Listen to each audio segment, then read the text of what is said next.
sure we hit at 7. That's the perfect time to drill.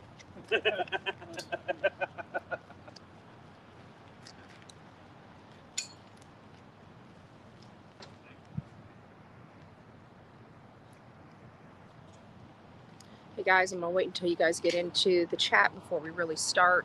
As you guys see behind me, we have Colton County Courthouse. This is where Alex Murdaugh is going to be on trial for the death of his wife and his son. So I'm just going to wait until the room gets a little fuller before we start. And then we're going to have live coverage here. We're probably going to move locations so we can have a better feed because they're not going to... They only allow one media person in here, and that's designated. The pool is designated Court TV. So we're not going to be able to bring any electronics. We're not going to be able to bring the phone or anything else. So us going into the courthouse today, we're probably not going to do. We're probably going to plug into the live feed from a secondary location. But until then, we're set up out here, and we'll be monitoring the situation as these proceedings get underway. It's quite early. It's a little chilly out here. Good morning, everyone. We're starting to fill up. So many of you guys know the reason why I chose to cover this case. We were covering it back in August. We were covering it a little bit before then, but we had so many things going on with the children that we kind of let the coverage die down just a little bit. But since I was already in the area, we decided to go ahead and make our way over here and get this coverage before we head to Georgia to cover the Leilani motion hearing. Good morning, everyone. I hope you guys are warm. Bullhorn Betty's not so warm this morning. It was pouring down rain yesterday. It was absolutely horrific. But we've got some great interviews. I've got a surprise for you guys. You guys, your minds are going to be blown when I release the video that I'm going to be releasing. But I can't release it until a little later. But I'm already editing it. You know what, Flight? It's funny because one of the gentlemen that I interviewed yesterday swears he is the only person in this county that does not believe that Alex Murdaugh is responsible for the death of his wife and son. And so I was speaking to him, and I won't say his name. He didn't want to be on the record. When I do the video, it will not show his face or anything like that. But he explained the timeline, and he said that nobody's really put out a good timeline on him, and that when he calculates it, he says there's just not enough time. Now, I listened to him, and there's just a flaw in my opinion, in his determination of this, because he gave himself 4 to 5 minutes getting in and out of a car. Many of us know that it doesn't take 4 or 5 minutes to get out of a car. And we know with the Brian Kohberger allegations, they have him going in and having a quadruple homicide in under 9 minutes. So we realize that every second and every minute counts in these types of things. But I have to think that they have on good accord that he is responsible for this. I don't know, the state still has to prove its case. He's got to be found guilty by the peers, by the jurors. So I'm interested in finding out what the defense is for Alex Murdaugh. It might come down to the timeline. We don't know.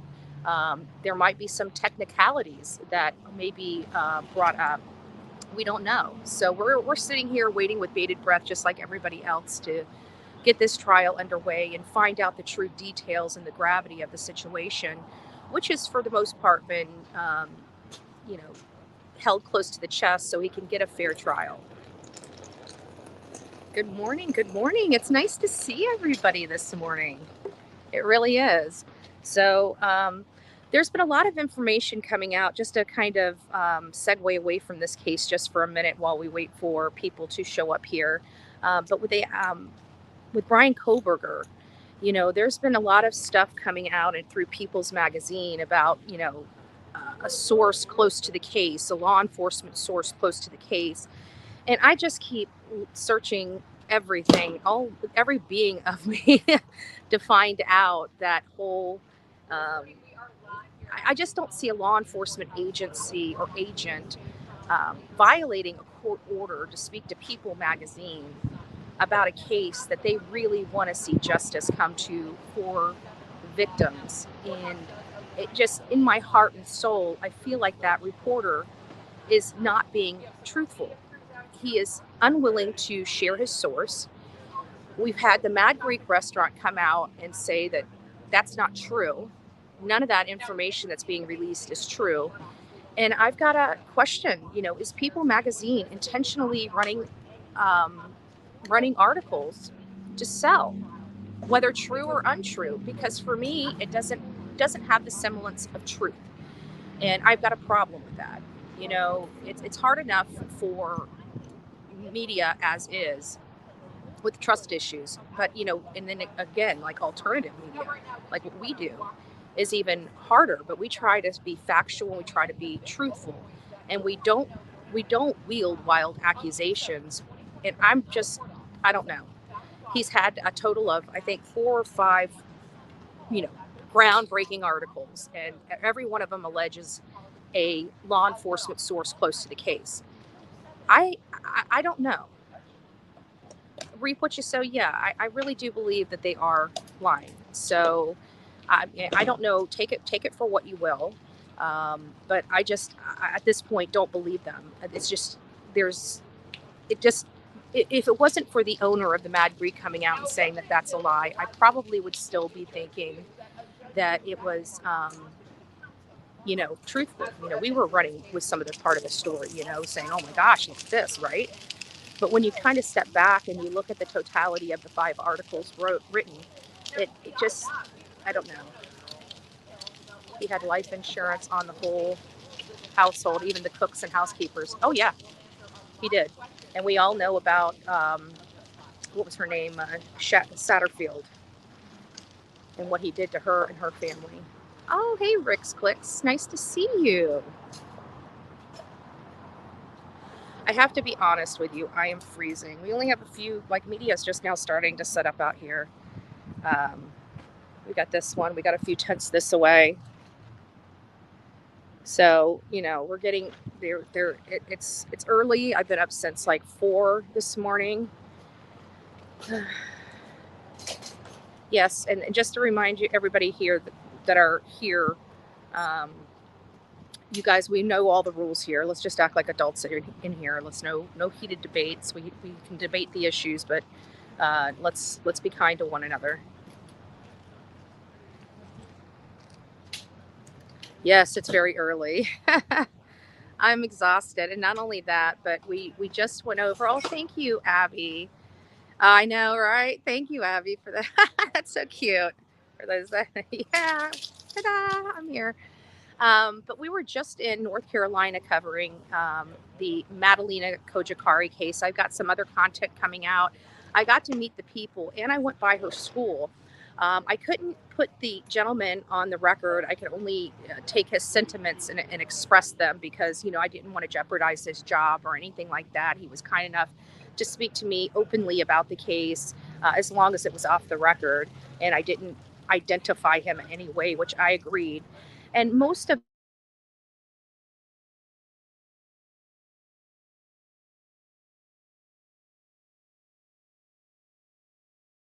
Are we switching? Okay, sorry, it just switched over to the hot box. Sorry, guys, for that little interruption. But he actually told me that, the situation as he knew it, they actually made multiple attempts to reach out to the family by phone.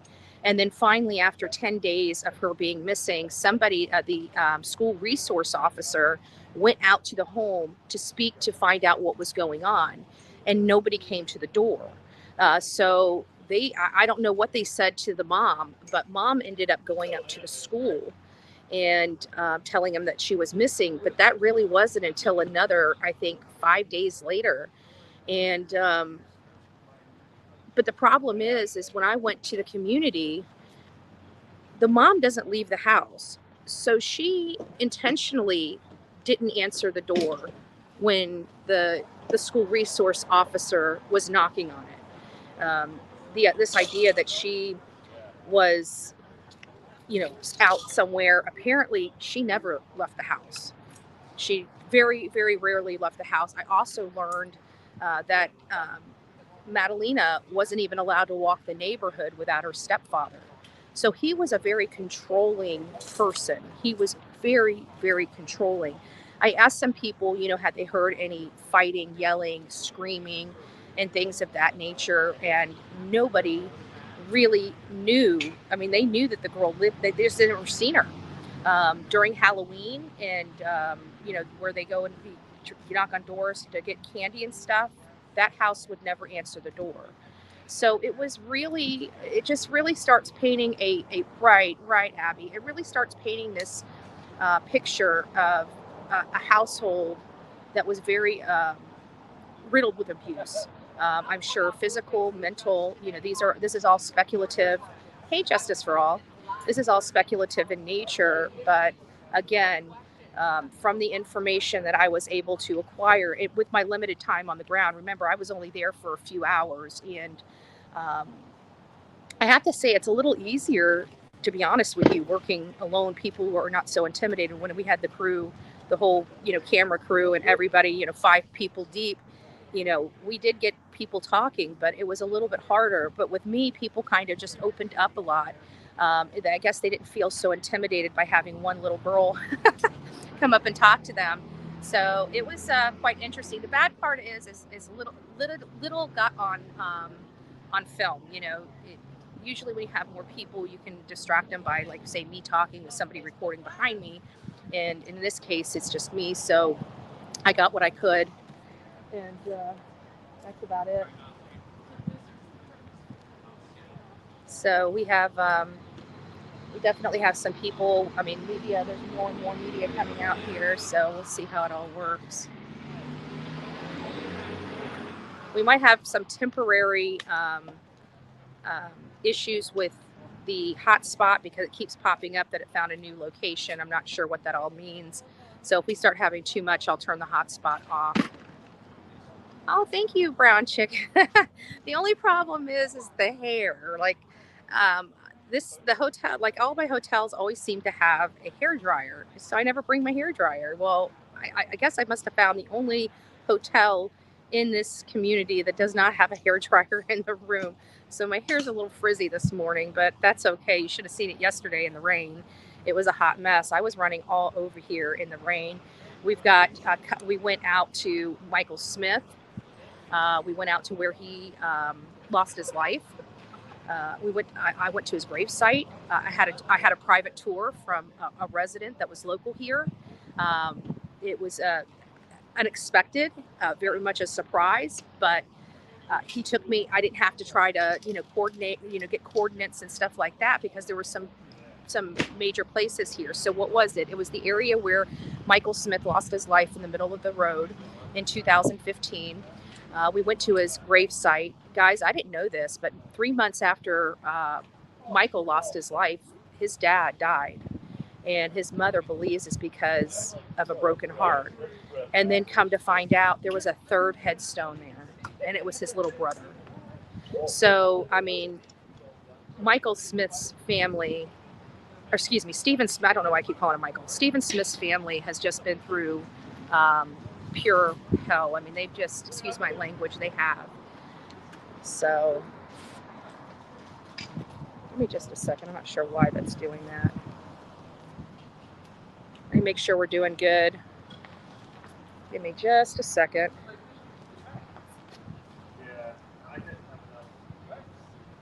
So far, we're doing good. If I pop off here, it's just because I'm checking the back end, because I'm running through StreamYard, and I want to make sure everything is running okay on the back end of StreamYard. Yes, Stephen's mother is precious. She is. And she actually formulated I believe it was a nonprofit just to afford the headstones. But they had beautiful headstones there. I'm working on the video now. I've got to throw in a couple articles and stuff like that, and then that'll be ready for distribution on here. And then I've got, remember, oh Lord, was her name? Beach, Mallory Beach. Went to her gravesite and got to see that, and what a precious stone she had. Just a lot of loss of life here, and a lot of loss of life connected to one family. And it's just very, very sad. And then to find out the ending of that would be the death of his son and wife. I got to preview the area, and that will be coming out soon. So, as I'm freezing here, more and more media are starting to set up, and the doors open around 8 a.m. I'm hoping that we'll get an opportunity to see Alex Murdaugh walked into port. That is truly why we are here. I want to see this monster have to face the courts, have to face the people. And I'm interested in hearing and hoping that the prosecution can prove their case. This community and this family needs closure. Alex did a lot of really rotten things, not only mostly to his family legacy, his name, the stuff he did to the law enforcement, law office that he had. So I'm going to just turn around here. I'm just going to reposition myself just ever so slightly so we can get a good view of the courthouse. Like, I'm hoping that he comes over there. So maybe I just need to reposition myself like right here so you guys can see the entire courthouse. But I worked very hard to get out here so I didn't have to fight for a spot and stuff like that. But I expect this whole entire area, this is kind of the media row, and I kind of expect all this to start filling in as local and national news channels start coming here. We have a lot of local news right here, a few national broadcasters. Is he defending himself? No. I don't think he's defending himself. No good attorney would ever defend themselves. Even if you're the best attorney in the world, you never want to defend yourself. You might want to aid in your defense, but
okay, sorry about that.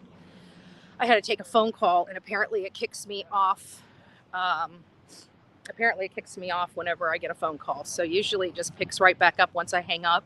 But yeah, damn, I miss the live. I do too. I'll be back in the office soon. I'm going to be out here for a couple days, and then on my way back, I'm going to hit Leilani Simon's motion hearing. They're trying to bring the DFACS paperwork into her trial, and I don't know how that's going to work with that, but either way, we're here. And like I said, you guys are going to see some today. Well, it's tomorrow I'll be dropping some footage that you guys haven't seen. So, just FYI. But it is very cold out here. Very cold. Much colder than I expected. I had this cute little sweater on, but I'm going to have to put a jacket on. It's just too cold. Whew. Sitting in the working parking lot eating breakfast. Nice, Jennifer. Well, send some breakfast over here. No, I'm just joking. I had some coffee and just trying to figure out what we're going to be doing. But I have to tell you that this is not, we're going to be here for just a little while. So as people come on, don't forget to hit that like button.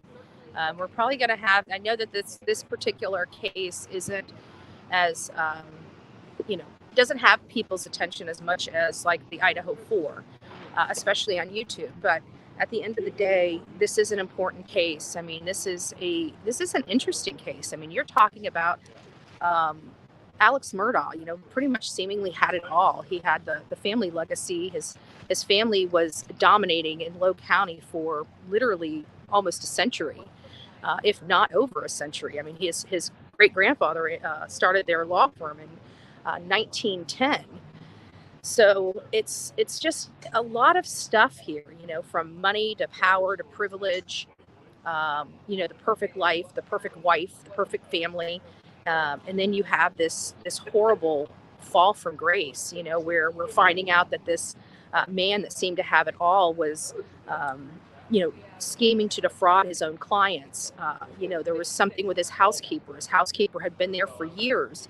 And then she had an unexpected fall in his house where he sued himself and then told the family he was going to protect her estate. And he ended up taking it and leaving them with nothing, along with a lot of other clients. Now, I did hear where the law firm, obviously removed his name. Now, mind you, the Murdaugh name was on that law firm for over a century.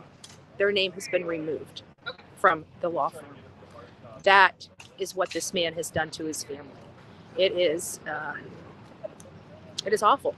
There's no excuse. And then, to add insult to injury, because of his financial woes, it appears that he ends up offing his own wife, which he was going through a divorce with, and his own son, which was in a court hearing, which almost exposed this scheming that Alex Murdaugh was doing.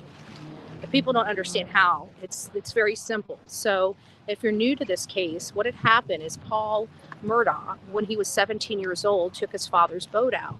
Well, he used his older brother's driver's license and got alcohol, and they got drunk, and they hit a piling. And when they hit that piling, Mallory Beach lost her life. So Mallory's family was civilly suing Paul a minor, which means that the financial responsibility is on his parents. So that was going to open up the financial books for Alex Murdaugh. And I think in an effort to make the case go away, he had to get rid of his son. I know that he probably would have never been able to get rid of his son without his wife knowing, and I think that's the reason, because even his wife knew something. Let me just turn this around just a little bit. I need a place to stand a little bit.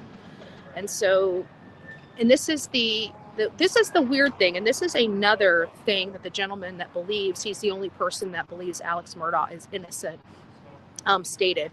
He stated that they were shot with 2 different long guns, and apparently when Alex left, he went and armed himself with his own shotgun before calling the police out of, fear. And so, when I talked to this gentleman, and this gentleman didn't seem stupid. He was a much older gentleman, retiree age.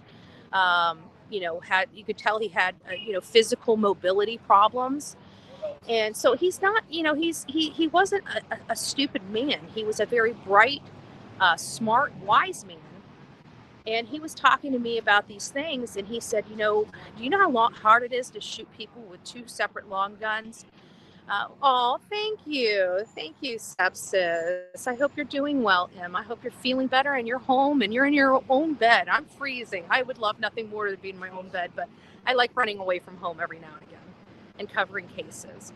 But so he was talking about the timing. He was talking about the guns. He was talking about, the timeline itself and how it really doesn't make sense. But you know what he did put in perspective? A lot of people are, thinking that Alex did there is the possibility, Alex conned a lot of people, and he conned a lot of people out of millions of dollars, their life savings.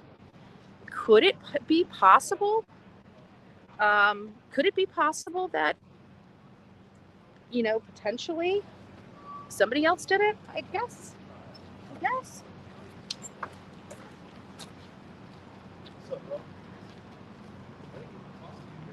Sorry, guys. Give me just a minute.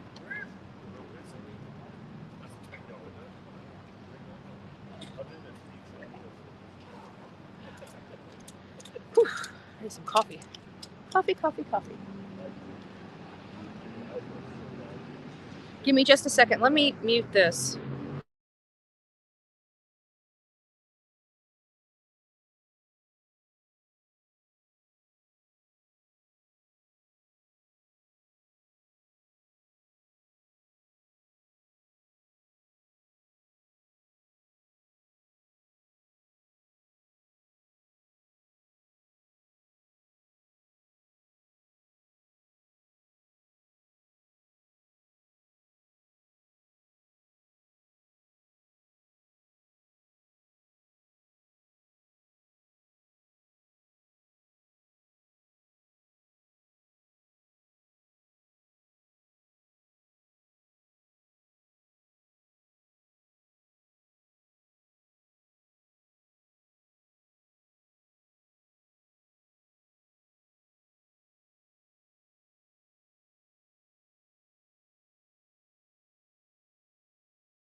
All right, guys, sorry about that. I just started seeing some people that I recognized. So it's nice to see you guys here. We're covering the Alex Murdaugh case.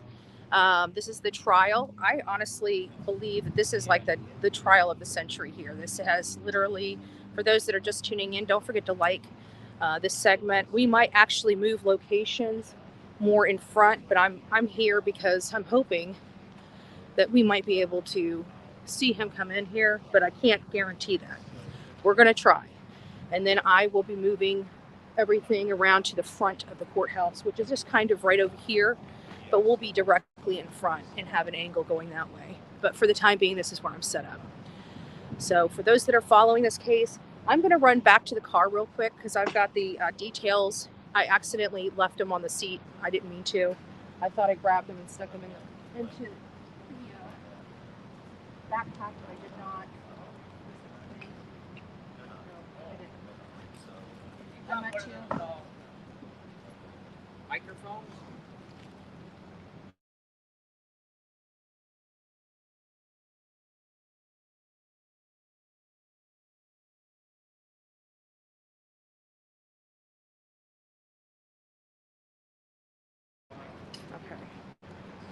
So I'm gonna run back to the car just a second and I'll get my paperwork, and we're gonna go over all the facts of this case so that everybody that's watching um, can understand. So if it's the first time you're learning of this case on this channel, we do have information. So guys, just bear with me. I'm about 2 blocks that way.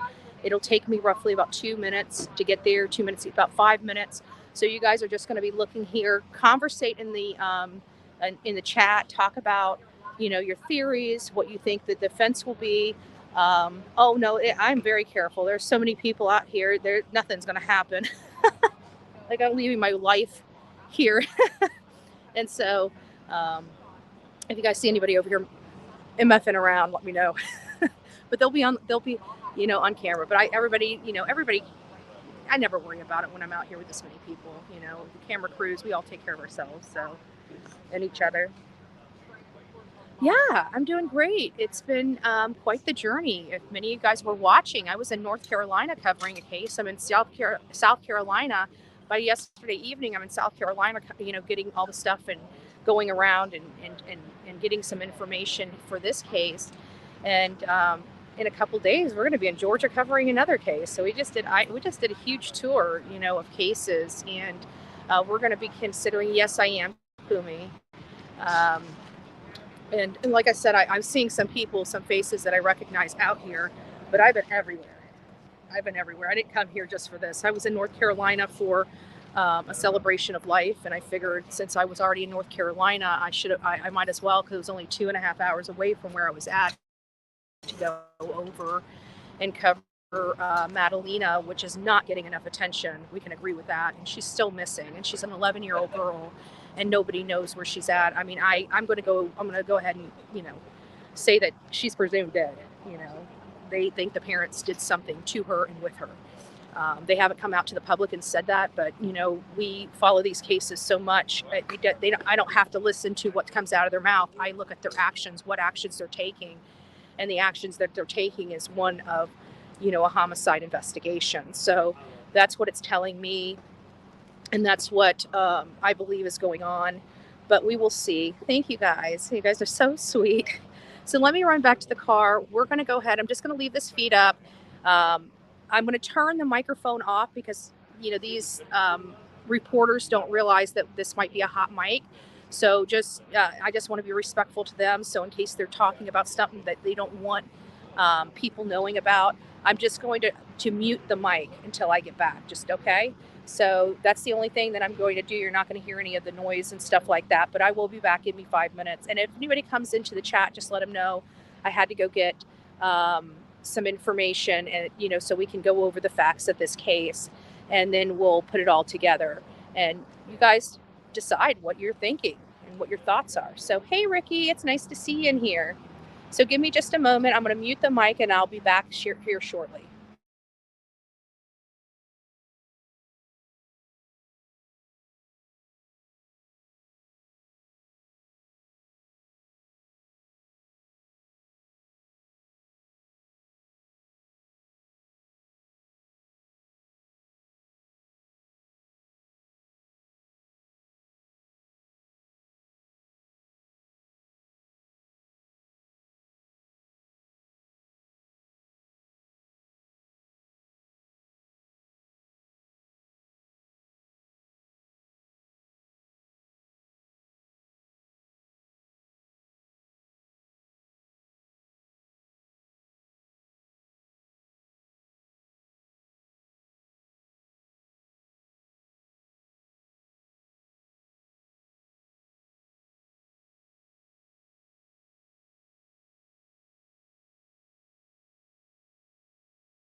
Now, see, that wasn't too bad. Now, was it?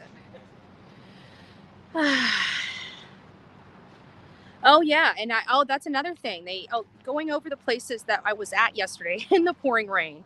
So we went to Stephen Smith's area where he was killed. We went to his memorial, which was just adjacent to that area of the road, just on the side of the road. We went to his grave site. We went to Mallory Beach's grave site. We went to the location for the attempted suicide, or whatever, I don't know, the staged, where Alex Murdaugh tried to have somebody and they were unsuccessful. So we went to that site. Where else did we go? In front of his house. We were in front of his house, and I met a gentleman there. That video will be coming out. It's going to be mind-blowing, and it's going to make my hater's head explode. And you know what? But at the end of the day, they'll be finally talking about this case and all the greatness of it. This is just, and what I mean by the greatness, not the horrific nature of it, just the fantastic nature of it. Like, who could believe this? So let's just go over some of the details related to this case to kind of,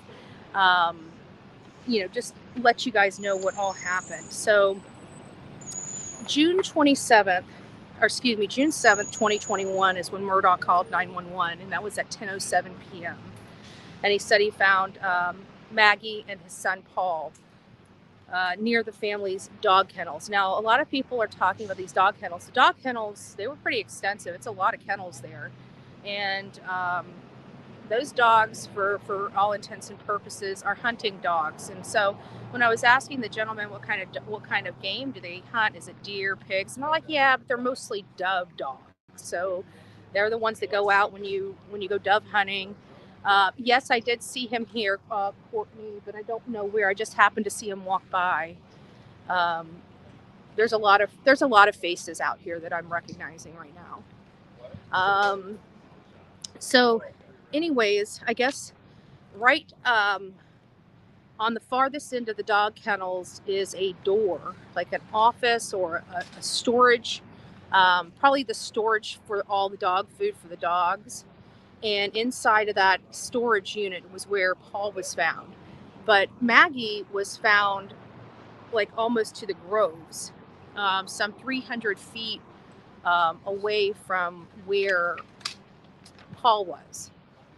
Murdaugh family is dangerous. Well, it's kind of funny because I went to a road that was Murdaugh and Moselle or something like that. I took a picture of the intersection, and I don't know if it was a family member of his or not, but I was just there. I was just taking a picture. I'm on public property. I'm not doing anything wrong, and I just wanted to take a picture of the crossroads sign. Well, I had to turn around, and I never even drove into the parking lot. I was doing a 3-point turn on the street, and I saw a gentleman walking out, and I said, don't worry, I'm just here doing it.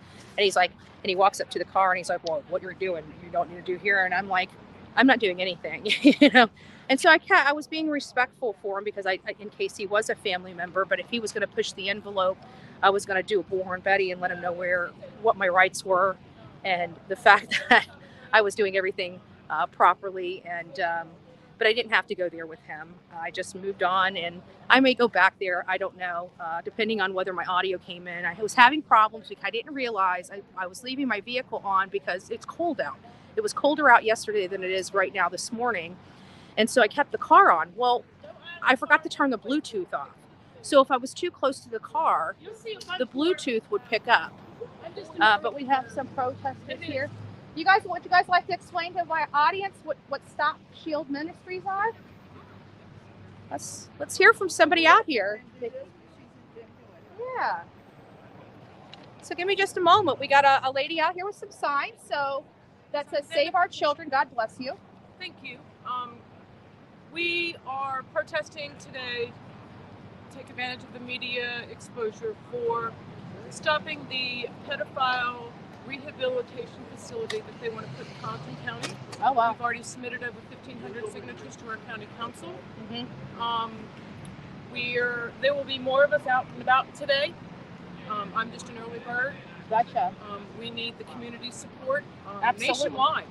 All communities need to fight pedophiles. There's nothing normal about a pedophile. Yeah. And she's got Save Our Children, hashtag Save Our Children. So we actually work on a different side of it. I'm trying to push for a centralized database for our kids that are in welfare. So any person from state to state, because right now there's no cooperation from state to state. There's no forced cooperation from state to state. So if a child is in danger and moves to a different state, if they don't communicate, that child gets lost in the system. Yes, ma'am. So I came from the system. Thank you. I appreciate it. Yeah. So I'm doing this. Yeah. So I want something where they type in the social security number. They can see whatever state they've had problems in, all their reports. You know, and it also keeps the social workers safe. Yes, it because does. they can tell if they've been violent in the past. Yes. Yes. So God bless you guys. Yep. Thank you so much. Appreciate Look at that. More people fighting for children. This is lovely. That's something we can always get behind.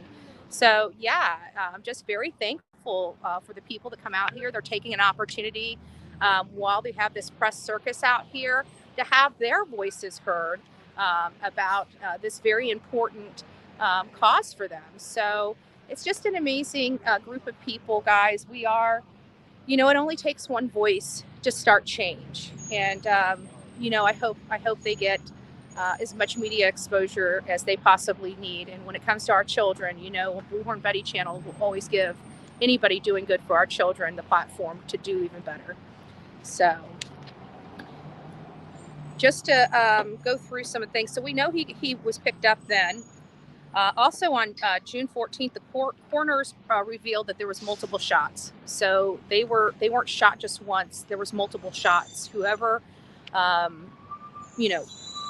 unalived them did it to make sure that they were unalive. They were never going to wake up. So, typically people, if they want to make sure you're unalive, they'll make sure you have a few of them in you. So, I mean, it's not funny, but I don't know how to explain it other than that. It's a generational ruling in the town is definitely going to be difficult. Yeah. And not only that, but he tarnished the Murdaugh name. But this is only the stuff we found out about. And I just it's hard for me to believe, and I don't want to disparage any family, but it's hard for me to believe that nobody had a clue about any of this, that this was just something in left field. I mean, nobody knew that he was acting strange or acting weird, or did they know and they just covered it up or brushed it under the rug, so to speak. I don't know. Would I know? I mean, I'm on the road right now. but it seemed like that was a family business. I would think that if I was associated with a family business of mine, I would notice behavioral changes in my colleague and or family member. But, who's to say? We know that there was other people involved, and I'm curious as to who all the co-defendants were related to this case, and if any of the family was part of that. But this is truly a sad case. And then we're just going to keep going through here.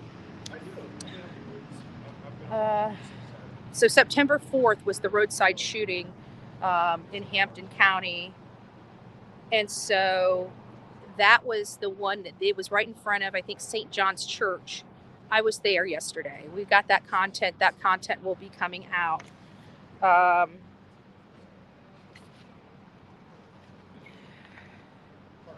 See if there's anything else in here of any notoriety. And then, they start suspecting him. He was, they say he defrauded people out of multi-million dollars of, net worth. So I think that the last time I looked, it was close to $8 million. And I have to think, if I know anything, that if you can prove $8 million, there is definitely a heck of a lot more than $8 million. Guys, don't forget to hit the like button. We're out here in South Carolina, Colton County Courthouse, covering the Alec Murdaugh case. They're not going to allow us to have the phones inside the courthouse. There's only one pooled news outlet that's going to be broadcasting, and that's Court TV. So they can't prevent us from tapping in, but and we're going to tap in, but we're not going to be able to do it inside the courtroom. So there is a place that they have for additional media. At one of the buildings around here. I've got to find it. But right now we're in what they know is known as Low County, South Carolina. And this was the Murdaugh stronghold for almost a century, or a little over the century. today it's my understanding that this is the first day of trial. Voir dire should have already happened.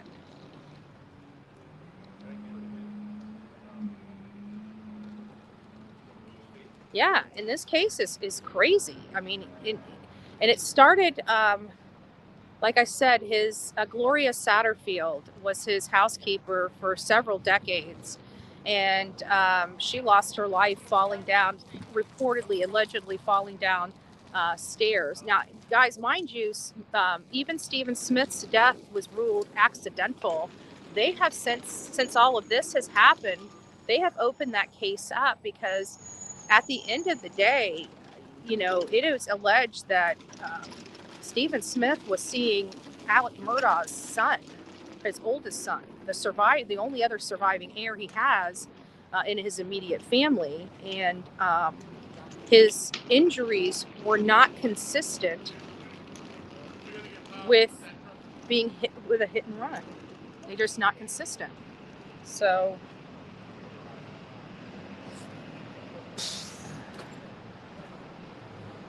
Whew, it's starting to get cold. I got some gloves in the car. And of course, where are the hot hands? I think my hot hands are in the room. I bring them and I forget all this stuff because I'm so worried about my equipment. But we are getting, I don't even know what time it is because we're on my phone. Does anybody have the time, East Coast time? If you have the East Coast time, put it in the chat. Blood spatter was found on the man's shirt. Yeah. It was probably high velocity splatter. It's like a fine mist. Oh, thank you, Princess. 7:17. Okay. So they're going to be opening the courthouse at 8 a.m. So in about another, what is that? Let me calculate. 43 minutes. They should be opening the doors to the courthouse. Again, I'm not going to go inside because there's no point. I can't bring my phone in there. I can't even record the hallways of the courthouse. It is an order of the court that nobody has phones in these proceedings. Court TV says today is jury selection weird. It might be. Maybe this is the start of the trial. They said it starts on the 23rd. If it's voir dire, there's voir dire. We'll find out. Again, I looked at the paperwork, and it says trial begins the 23rd. So this might be the first stage in that trial. And Manatee County voir dire is always done prior to the actual trial itself. So we'll find out. Damn, that courthouse even looks fancy. It's a nice courthouse. It's got like the stairs that kind of curve around on either side of the main entrance. They have this nice back entrance. They have a nice memorial right there up. And this town is just like kind of a picturesque small town. If you can see it, there's a lot of old buildings. Some of these buildings appear to have been here for a really, really long time.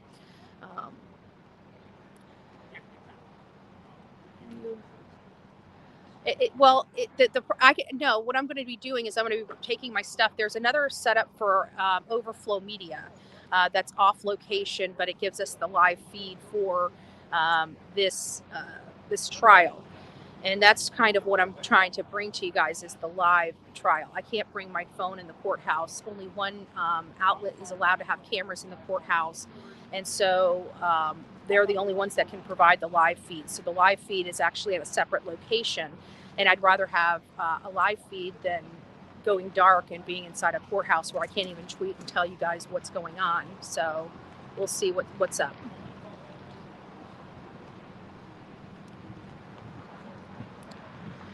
Yeah, and it sounds like, again, that it's possible for that. When you have one family in charge for a century, I mean, that's kind of the epitome of the dirty South. I'm sorry. Right? I mean, you need change. You need to have new blood coming in. You can't have the same things. We're not a regime here in this country, but people believed in this family, and it's probably making them wonder now, how much more is behind. I mean, I'm sorry. I'm not trying to disparage any Murdaugh or any Murdaugh's name, but it just makes you wonder, what else do we not know? What else could they have gotten away with that nobody knows? Not just Alec. You know, where did all this, this idea that he can do these things and not be held accountable? How many other people did less crimes that they've never been held accountable? I mean, look at Ronnie Lawson, for example, his son. Look at what he's been able to get away with. And it's just, I don't know. What town state is Betty at? So roll with tide. I am in Colton County, South Carolina. Colton, South Carolina, I think is the proper pronunciation. But it's Low County, South Carolina. Thank you, Christine. Does anyone know where the surviving son that day was?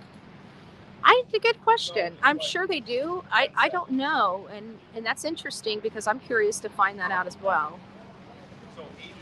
Yeah, the good old boys still run a lot of the South. You're 2 hours from me. Yeah, I'll be here. I'm going to be putzing around town for a little bit. How many hours drive is that from your home? I believe this one was only, I don't know. Because I went to North Carolina, which was 9.5 hours away, and then I went over to Madalina Kojakari's case, which was another, I don't know, 2.5 hours west. And then so I really don't know. I'll have to do the map quest. I can't do it because my other phone's in my bag. I should have brought both phones, and then would have been in business, but that wasn't the case. So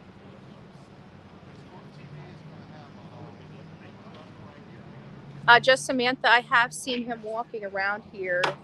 He got here about an hour after I did. I don't know. There's some stuff set up here. So, but yeah, I did see him.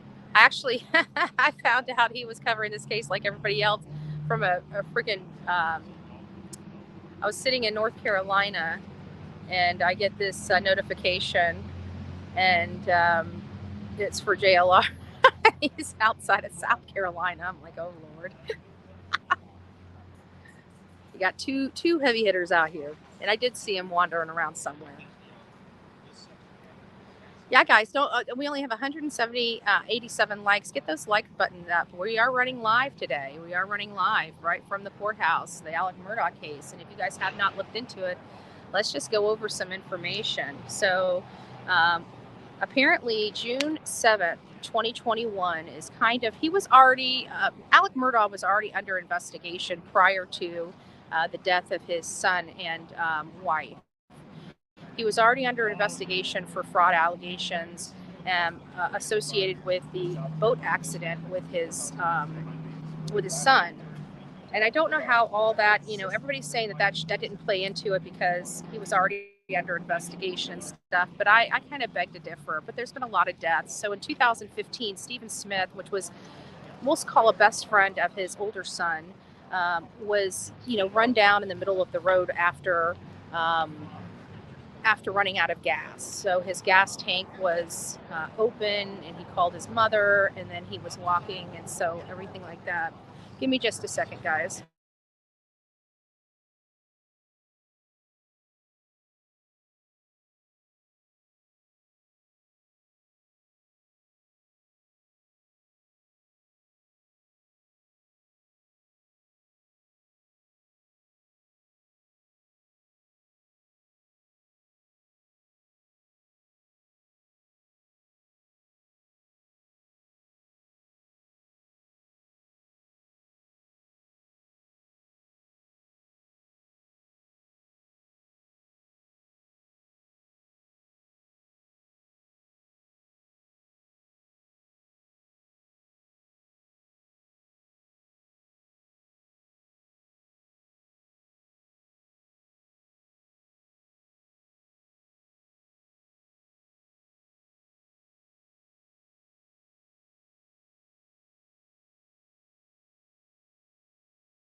Yeah, I know some people here. Sorry, guys. Every time I do that, it's because I'm having a conversation with another reporter.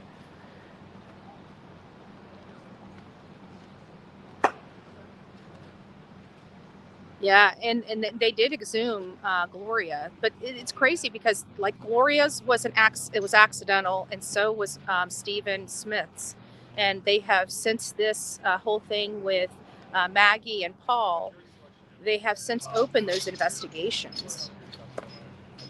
I hope for justice and nothing corrupted by money. Yeah, no, I think this is receiving so much attention. I think it's going to be very difficult for it to, for any kind of corruption to enter these proceedings. Now, you never know. I mean, we've all heard of stories, and truth is stranger than fiction. So who knows? But I think at this point, the stronghold of the Murdaugh family has been forever broken since this whole trial, well, the whole arrest of Alec Murdaugh existed. The law firm did go back through the books after it was alleged how much money he truly, extorted, or I shouldn't say extorted, defrauded his clients out of. The law firm said they were going to make it right for all their clients. I have not heard much more from that as to what they have done to make it right. So we're still looking for some information on that, his other victims, his living victims, the ones that were defrauded out of millions of dollars. The last count, I believe, was up to $8 million. And like I said, if they can prove $8 million, that there's a heck of a lot more money than that he defrauded out of people that they're not even, looking at. So, too many death and coincidences surrounding this family. Absolutely. From 2015 on. Think about it. 2015, sorry guys, it's getting a little cold. I'm going to kind of button up a little bit. 2015 was when Stephen lost his life in unusual circumstances. And then 2018, his housekeeper, which also doubled as a nanny for his kids too. She helped raise his children, tumbled down the stairs, supposedly, and lost her life that way. So both of those cases have since been opened. Oh, thank you for the super sticker. True Love has 4. Yes, they do, don't they? Let me see if I can find you. I missed you. You must have hit while I was, there you are, so everybody can see it. Oh, that's so sweet. Thank you so much. God bless you. God bless you. But this is one of the cases that I never understood why it didn't get really a whole lot of YouTube attention. It's got my attention. This is just one of those cases that just has all the hallmarks of like a mega, just a movie. This doesn't seem like reality. It really doesn't. It seems like a fictional movie that we would pay money to go watch at a movie theater. The rise and the fall of this prominent businessman and attorney from the South that, so it's just, I don't know. It's just, it's interesting to me. It perks my curiosity. And to think all these things were going on and everybody was blissfully unaware for years of what was going on. It is alleged that Alec Murdaugh had substance abuse issues. So.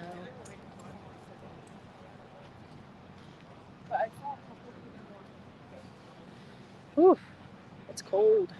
I almost need to go back to the car and warm up. I actually got some gloves in the car. I probably need to go back and get some gloves. That day of the homicide, Murdaugh was persistent in having, yes, and that was the thing. And not only that, thanks, Lex. She also, moreover, texted her best friend and said, listen, something's not right here. I don't know what Alec is up to, but he's up to something. That's what she texted her friend. Even when he did the attempted, oh, thank you so much. God bless you. Even the situation surrounding, like, she was supposed to meet him at the hospital because his dad was dying in the hospital, and it was still like, I'm still skeptical about his father passing. I know his father was very, very ill, but I find it awfully odd that of all people, Alec Murdaugh was the last one in that hospital room before he passed. And that to me is scary. I mean, we obviously know that Alec, at least allegedly from the prosecutorial standpoint, they believe has already has no problem killing family members. Like, I think it's like your father and your children, like your parents and your children should be like the hardest to do. And if he's already, allegedly killed his son, so is it that much of a stretch that he could have done something to his father? I mean, we know how greedy this man was. He was wanting monetary value without working for it. He wanted other people's money. He wanted to live off other people. And we hear through the grapevine that he had a horrible drug addiction. So we do have some protesters here for the pedo stuff right there. They're advocating to end rehabilitation of that pedo. Huh? Are you Jennifer? No, I'm Andra. That's okay. So we got some people here. Yeah. So they're taking an opportunity to have their voice heard here while there's a media circus. It's not really any avocation for the Murdaugh family. It's for their own, for the, they're apparently bringing a rehabilitation center to this community for the RSOs. And they're saying, no, we don't want that here. There's no rehabilitation for people like that mess with the little children in such a way as that. So I had an opportunity to speak with one of them. If you guys want to rewind, she kind of explained what she was doing on here. Guys, give me just a second. I've got to check on the back end. Make sure that we're doing good.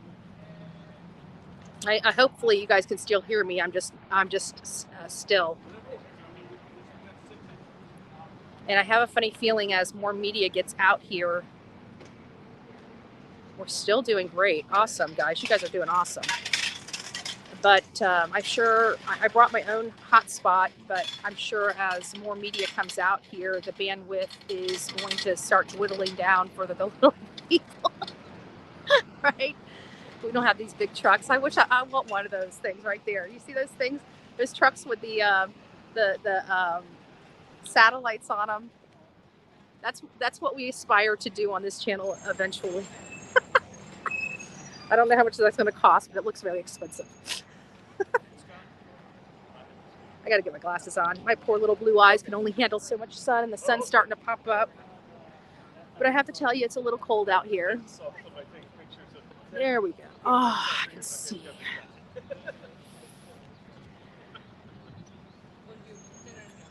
We can. I love your spirit.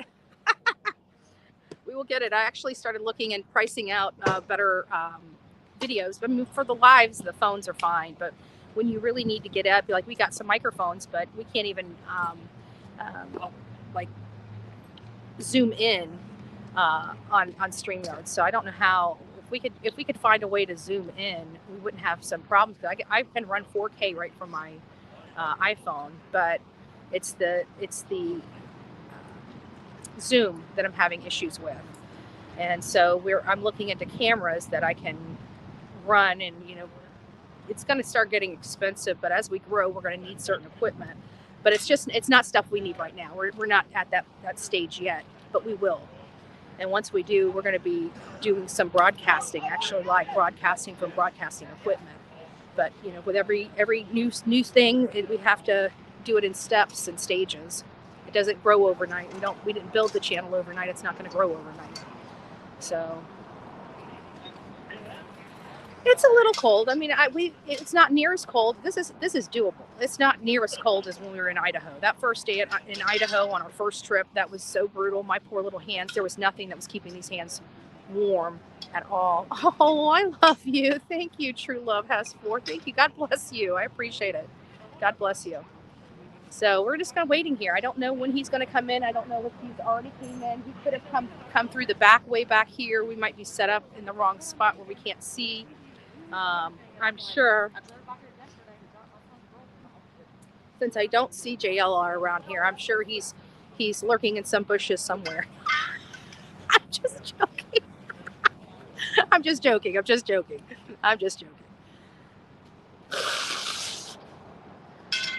If you guys wonder why I say that, it's because of the skit that BK did. I don't know if you guys saw that. You guys know I do not like BK at all. Just at all. I think he's just a despicable.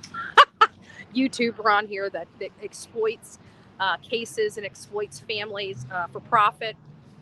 So I have no respect for the type of work he does, but he did this funny, oh, thank you, Hope. God bless you. Yes, I will use that for that. Thank you. Thank you. God bless you. But it was so funny because he did this skit, and I guess, because JLR a few times has the trees or bushes or whatever behind him, and he did this skit. It was so funny where he kept going, panning back to JLR, panning back to him, and BK's, he got the leaf, and he's like, looking. It was just hilarious. If you guys haven't seen it, I'll have to find it and I'll post it on my community tab. But it was just, it was the funniest thing. It was the only time that I thought BK had a personality and actually was, comical. And it really did have me laughing. It had me laughing very, very, very hard. It was funny. I know. Oh gosh, yes. Some people seen it. They know what I'm talking about, but it was hilarious. So that's why I say that. He's lurking in some bushes somewhere, but it's no pun intended. It's just to keep the comedy hour rolling. And as you guys can see, media is pulling up. I mean, we got a lot of media out here. And if you guys haven't seen, let me just turn the cameras right behind me. See, we got a whole parking lot of media. Now that's approved media. I am not what the I'm not parked over there because you got to have the court badges and all that other stuff. And we just rolled into town last night. So June 7th, 2021. Yep. Isn't that crazy? 3 days later, his dad. That's why I said all these things need to be checked out. And, they reopened Gloria's case and they reopened Stephen's case. But, it makes me wonder, did they look into Dad? His father, something's not right with that. It just never, that thing with his dad in the hospital, even though his dad was already in bad condition because he was in the hospital, it still always made me wonder, of course it's going to always be in the back of your head. And we're going to have even more of an intense conversation later tonight about a theory that I have. And, the theory is, I'm just going to throw it out there, is Alec Murdaugh now considered a serial killer? Is he a serial killer? Because from where I stand, he might be just being charged with his wife and his son in this courthouse behind me this week. But there's a lot of deaths behind him. There's a lot of bodies in his wake. What classifies a person as a serial killer? I mean, multiple people.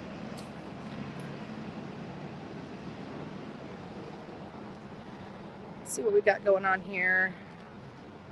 What about Murdaugh scheme planned? Lex, this one, we were out there, so I got some information on that as well. That's going to be dropped. I can't do it from here. I do have my computer, but it's really hard to try to, we're going to have audio feed, and it's gonna start squealing, and I can't set up the computer and have this, so I'm just standing out here right now. I'm freezing. I'll warm up. Don't worry about me. This is the worst we've had it. Yeah, there, and it was his cousin, and his cousin was a crazy looking guy. But I went to the church. The reason why they were able to pin it on the cousin is because of the cameras on the church. So we actually went to the church. I got photos of the cameras. I got photos of the area where it happened. We don't have the actual 911 call, the audio of the 911 call of that, failed. I don't know, because they keep saying it's a failed suicide, but was it? I mean, when you involve your cousin, I don't know. I'm not sure. I don't know what to call that. I don't know what to call that. How many do you think he's killed? Well, we only know, of the bodies. He's not attached to those yet. I mean, Stephen Smith is one, and it's because, many people here believe that Stephen was dating his older son, and could that have put him over the edge, knowing his son? This was back in 2015. You would think that, it's a little more of an open, we just don't care about that stuff anymore. But, maybe the father of he was wealthy. He was, well known. Maybe that was a stain. Maybe that was perceived a stain on the family's name. And, something happened. He wasn't that far from their house, guys. He was not that far from their house, but he was really far from his car. And I just don't see him walking 3 miles away from his vehicle. But I don't know. There's just, all I know is that the injuries he had were blunt force trauma, and they were not consistent with a hit and run. So it was very suspicious, even though they deemed it an accidental death. They got it wrong. They've opened the case since Alec was arrested, and there are some articles out there from Stephen's mother, Suzanne, that said that she believed this entire time this was not an accident, that her son was murdered, and nobody would listen to her. And she says she finally feels like her son is now going to be able to get some justice. At the beginning of middle of 2022, July area of 2022, some 7 years after his death, or close to that, give or take, they finally were able to put the headstone on her son's grave. And she was very, very proud of that and unveiled that. I believe, I hate giving dates, especially when I can't remember, but I believe it was like June or July 7th or 27th. It's something that ended with a 7 for whatever reason, why I remember, but I could be completely wrong on the date, but it was June or July of 2022 when they actually unveiled his headstone, and it was beautiful. Oh, we got photos of that as well.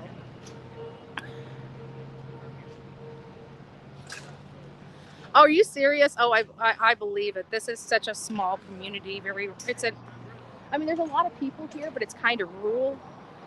So I don't know. Thank you, SoFlo Mom. That's very sweet. But I don't even know if they'll be able to find me, because there's a lot of media out here, and we're not. I guess the most notable is we're right by the tents. These are the only tents really set up here. But anyways, let me get out. It's cold. It's cold. I survived the rain yesterday. Oh my God. Good morning, everyone. Nice to see you guys coming in. We got about 500 people in the chat. Don't forget to hit the like button. Bullhorn Betty's in front of Fulton County Courthouse here in South Carolina. We're just monitoring the Alec Murdaugh case. We're hearing today, through Court TV, that today is going to be jury selection, as opposed to him starting his trial and having opening statements. So we're going to see how all this works and how long it's going to take. I can tell you I will only be here covering this case today and a portion of tomorrow, and then I'm going to be heading back toward home. So we're going to make one more pit stop for Leilani Simon. That's the Quentin Simon case. We're going to be going there and hitting that to hear the arguments for the motion to bring in the DFACS docs into their case.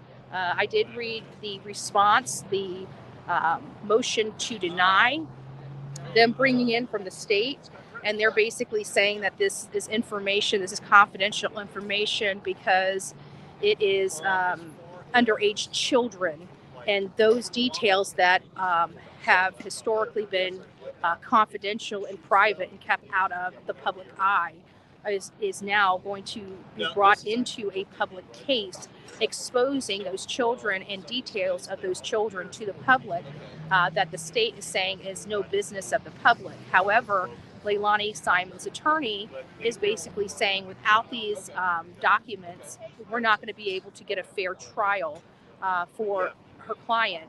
And Leilani, it could jeopardize Leilani's proper defense. So there are some constitutional arguments here. Everybody is entitled to a fair trial. They're entitled to a proper defense. And if they feel that those documents are going to aid in her defense. I'm curious how it can be denied, unless they can't argue that it really will sway the jury or the people one way or the other. If it has no relevance or no bearing and they can't prove the relevance and the bearing, the judge will most likely deny them moving those files over from defects to them. However, if they can argue, if the defense can argue that these are directly related to her defense and they are a very important part, it's going to be hard for that judge to deny the order. She's going to have to approve it if they can argue their case. So I'm interested in this because it does have both sides of it. You know, they're underage children. They have a duty of confidentiality and privacy. There's reason why those laws are put into place. But again, the defense of a capital crime, that would supersede the confidentiality of those children, in my opinion. Now, I don't know if they have, case law that supports that, but it seems just logically, me knowing the law, that would be how it would be applied. Yes, the housekeeper passed away in 2018.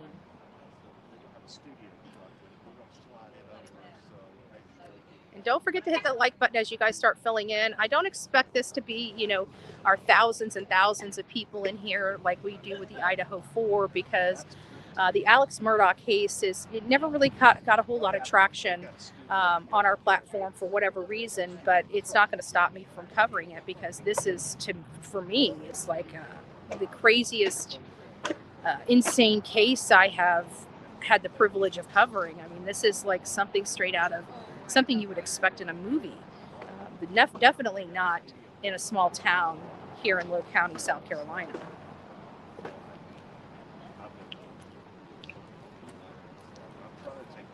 Try to get to all you guys' questions, so just bear with me.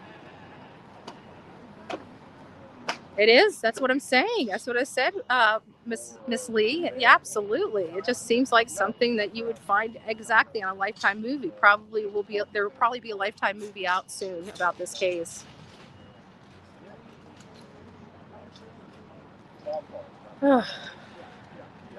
Oh, you're welcome. You're welcome, guys.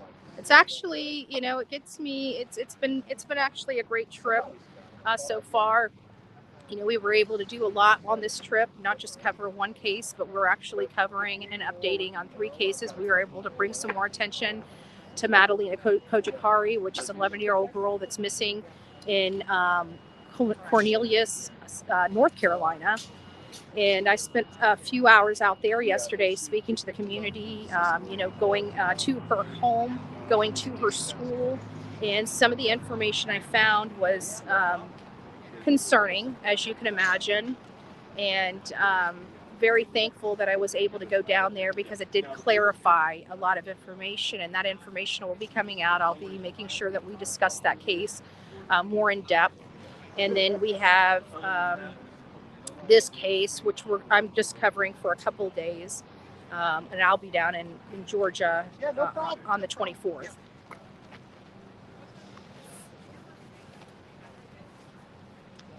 You're very welcome, guys. Very welcome. Netflix has released a documentary about the Murdaugh family and the deaths surrounding the family. Plus, there are a few other documentaries out there. Yeah. Well, we're going to be starting to review those ourselves.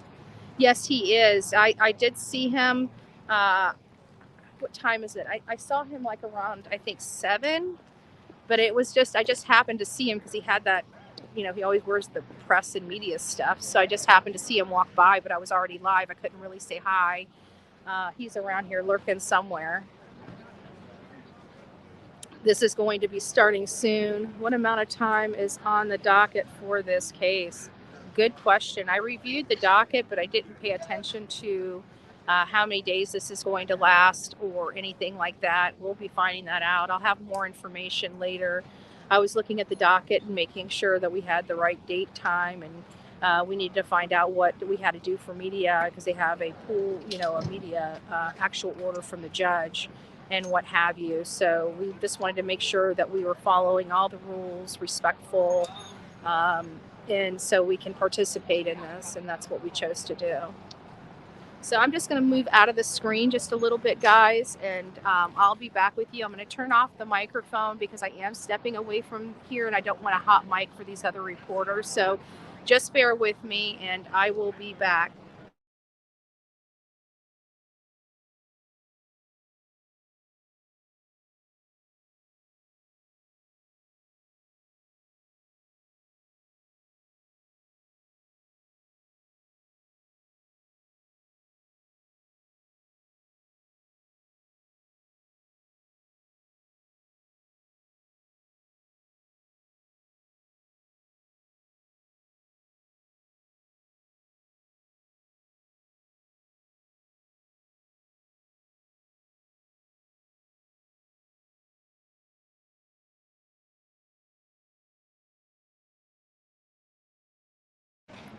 Look what I found. I did pack them. I'm so happy.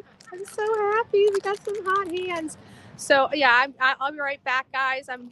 Be right back taking kiddos to school. All right, Pebbles, you take your kids to school.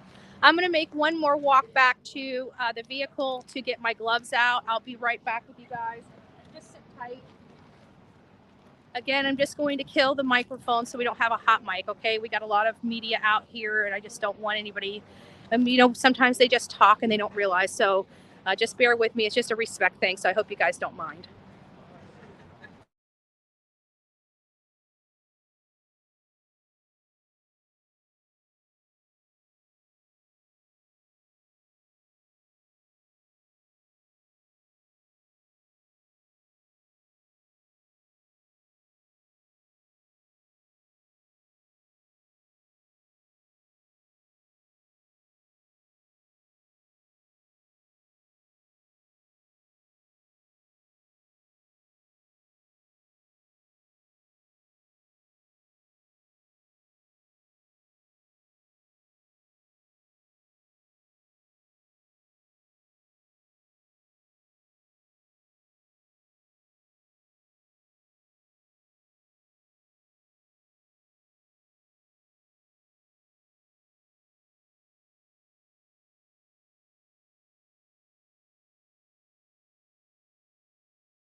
I'm here.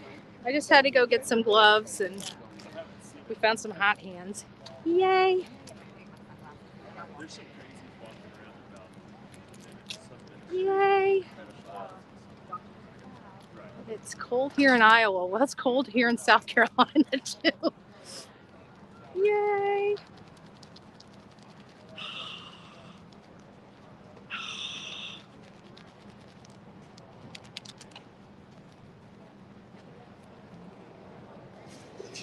We got more media setting up.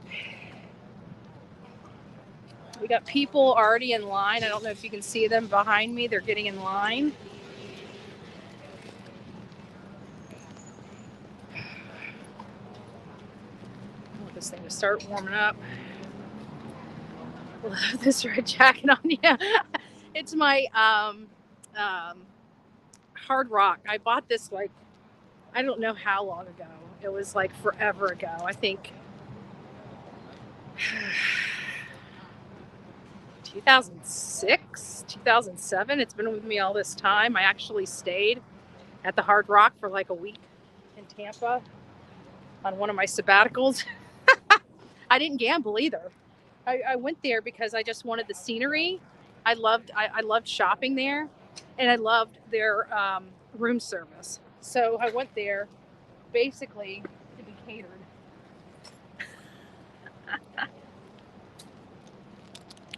Don't tell anybody I can be bougie. But there's already people lined up here. Right here, you see all these people. These are people waiting to get in. And we're on the outskirts. Is it 39? I was hoping it was crossing over to 30 or 40. You need a heated vest. We'll work on it. Maybe I'll put something on the wish list. I got plenty of battery packs, so if it needs to be powered, we got that. Ah, my hands.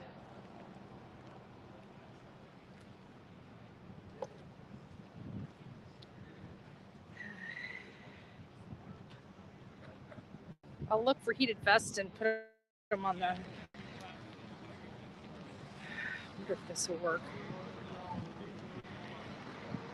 All right, we got the hot hands inside the glove. Let's see if it keeps the hands warm. Maybe I should get the other one out and do the same thing. Have one in each glove. The bad thing is when I'm here and it's so cold, I don't know what it is. Well, I have allergies back at home anyways, but it's not that.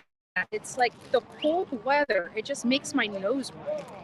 And it drives me nuts. I hate it.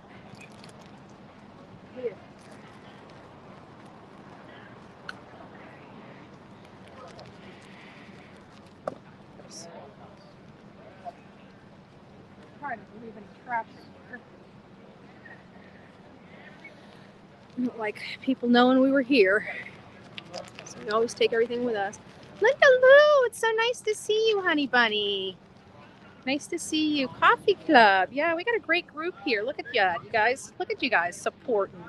500 people on this case. I'm so happy. Like, I wouldn't even think I was going to get over 250 today because it's like I said, it's not, for whatever reason, it's a high profile case, but just not high profile on our platform for some reason. But it's such an interesting case that I didn't care. Like, it's a case that I wanted to be a part of because of just the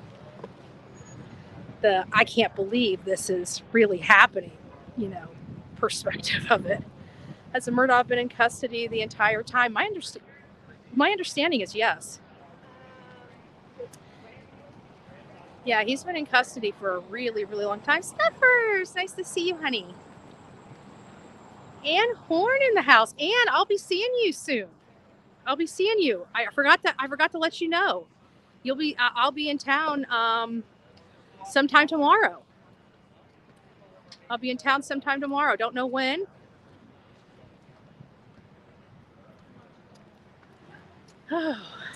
Guys, don't forget those that are coming in. Please like this segment.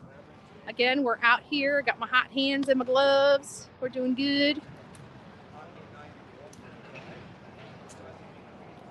Yeah, good morning. I always see Ronnie in the house. Ronnie, it's nice to see you. I'll have to write you back soon.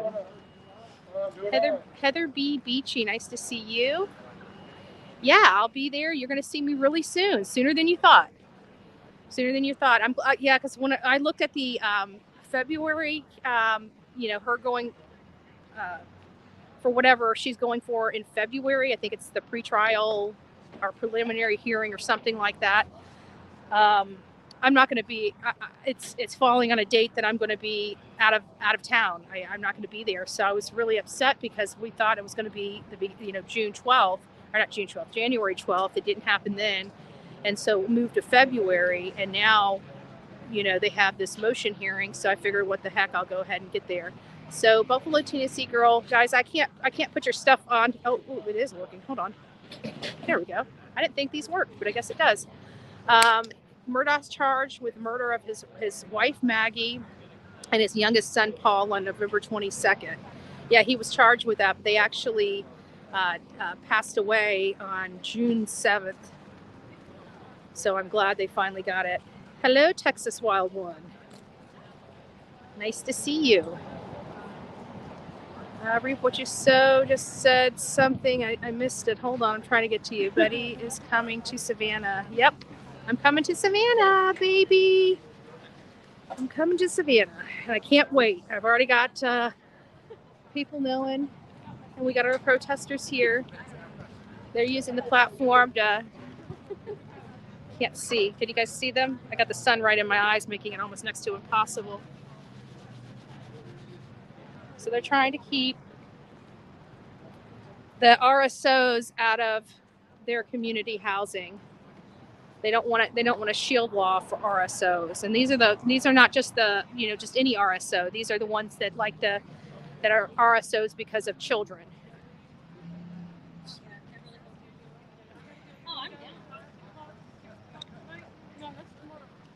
I can tell you, this red jacket is messing up my hair. So I'm hoping it heats up soon, so I can keep my hair.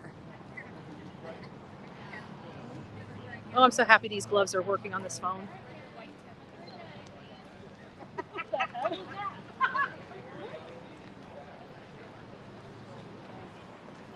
Whew.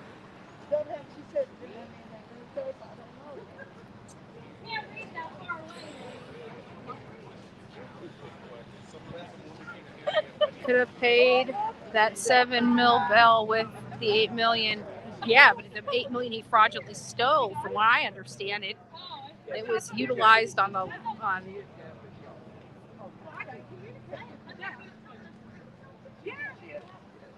thank you. Okay, well, thank you. What is her paper? What is her paper? Do you know what her paper is? I do, but it's she's got some mental issues. Okay.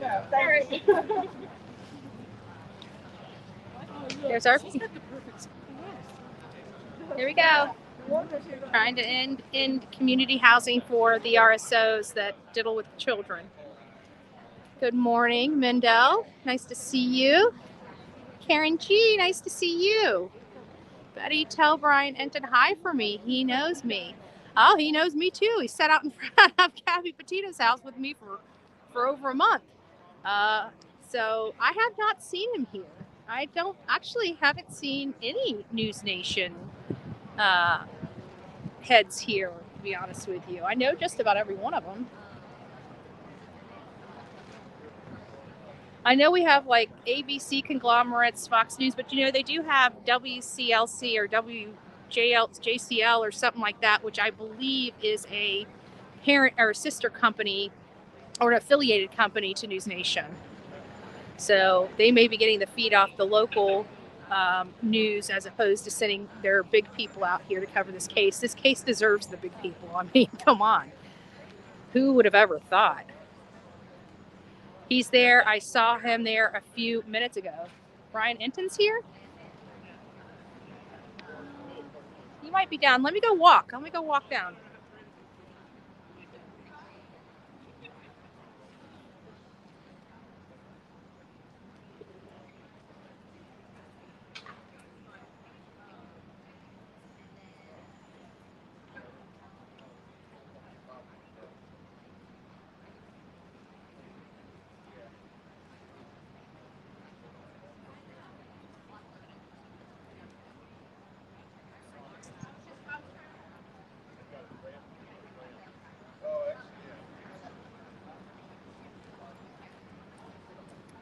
So I just asked some other news people. They did say they saw him. So I have not seen Brian yet.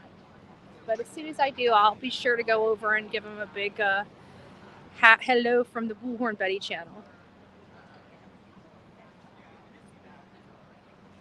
Yeah, so, and not only that, people are a little concerned. Do I believe in second chances? Of course I believe in second chances, but for the grace of God, there go I. But there's just some things that I don't think you'll ever be absolved from. And murder is one of them. And so is, doing horrible things to our children. And that's where I stand on that. When does so reap what you sow. Leilani goes to court on January 25th for the motion hearing, bringing that defacts case into her murder trial. So, my hands, the fingertips.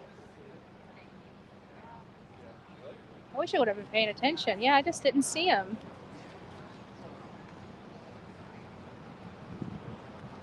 Oh, I'm freezing. Well, I guess we could unhook and go take a walk around the courthouse. Maybe we'll run into JLR. Maybe he's over there with Brian. I don't know. Maybe I'm in the wrong place. Who knows?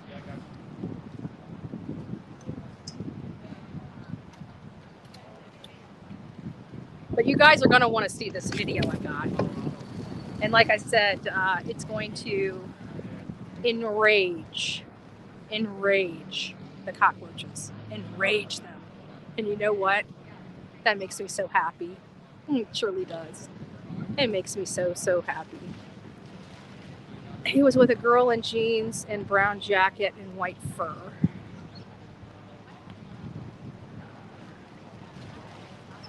Well, they're definitely, he might be in a vehicle. He might not be ready to go on yet. But I definitely don't see him out here just yet.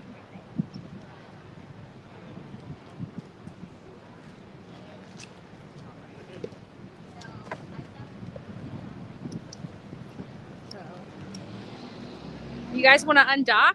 Throw one in the chat if you want me to undock. I can leave my stuff here and just take a walk around.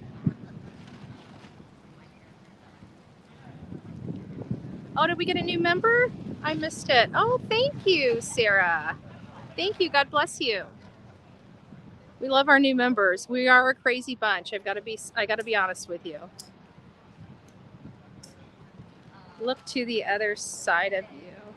Well, here's what I've got.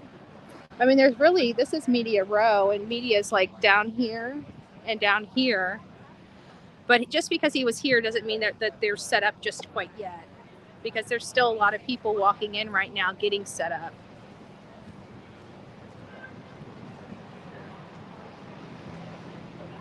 I know his cameraman, so as long as I see one or the other, I'll know where he's at.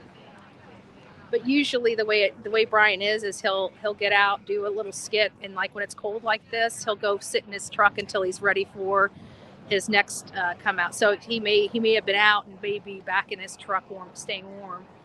If I could have my vehicle literally parked right here, I would just be sitting in the car. I would literally put my microphone on this and be sitting in the car commentating without my face on the screen and staying in the warm car. I got to be honest with you. There's still 1 hour and 45 minutes until it starts? Yeah, past the canopies behind you. Yeah, I already walked down. He's not down there. But I'll go take a look see real quick.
Guys, we're gonna undock and we're just gonna take a walk because there is, looks like around back.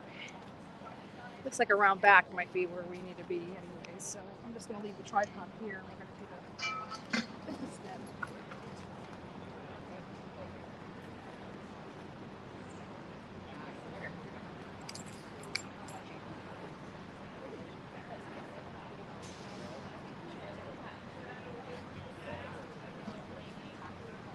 I think I need a bigger bag. Maybe we should start with a new backpack first. Oh. All right, guys, I'm just gonna undock. We're gonna take you guys with me. We'll leave the cords and stuff here. If we start getting low on power, we'll come back.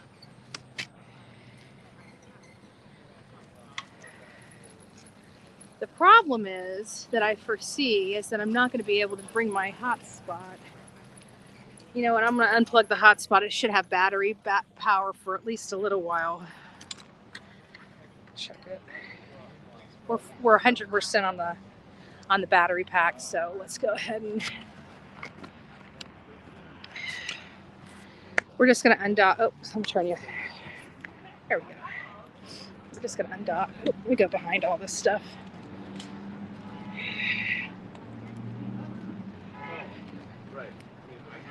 Come on. Give me just a second, guys. I gotta try to get some move. No, we don't want to mute. I want to. Where are my settings? There they are.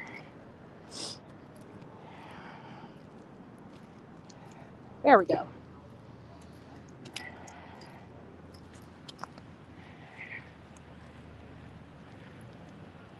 So we'll just get a lay of the land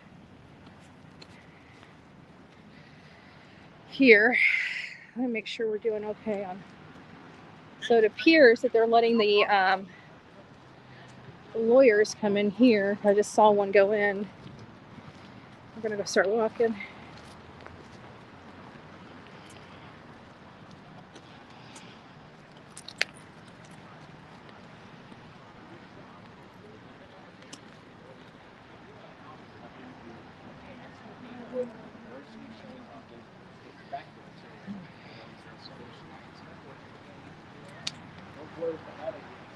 So it does look like they're coming. This looks like News Nation. That looks like his guy.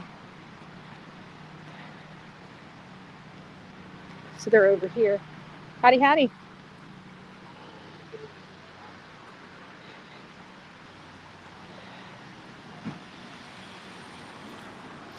So it looks like that they're on the back side. So I'm wondering if I need to because it looks like Alec Murdaugh is going to be coming into the back, but here's everything. They already got some signs. They're advocating for their children and stuff like that. But it is a pretty courthouse. I mean, but there's where News Nation's setting up right there. So, and it looks like I did just pass JLR too on the back side here. So if JLR is back here, you know this is where you need to be. But we got some camera crews. You could hear them just strategizing about getting cameras up over that fence right there as I was walking by. So it sounds like, there he is. So it does sound like, there he is. For those that were asking.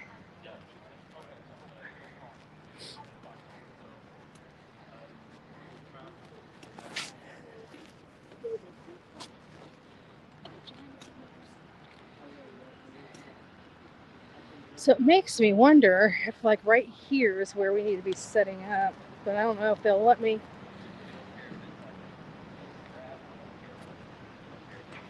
But it looks like they're going to be going right into the courthouse right here.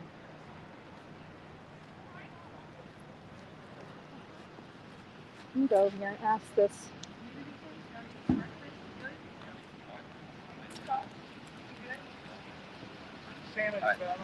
Call me when you know you get. Is there a coffee house around here? Oh my God, it's time for coffee. Can I ask you something? I'm assuming I'm live. Let me just mute this for a second. Hold on.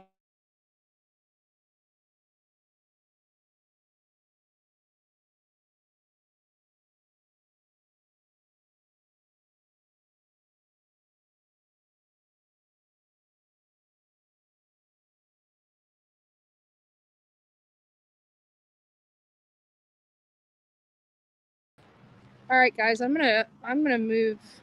I think I'm gonna move down here because this is. I had to mute you because I was talking to law enforcement and I didn't want you hearing my conversations.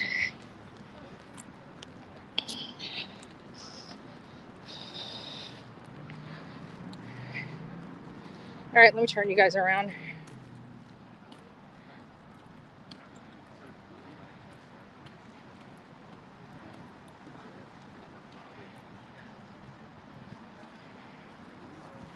All right, this is not working for me. Let's see if I can do. There we go. Face you guys around. So I just found out from law enforcement that I can set up where he's going in. So we're just gonna pack up everything. Like I only have this tripod I gotta deal with. Oops, I got some trash tonight. Some garbage cans here.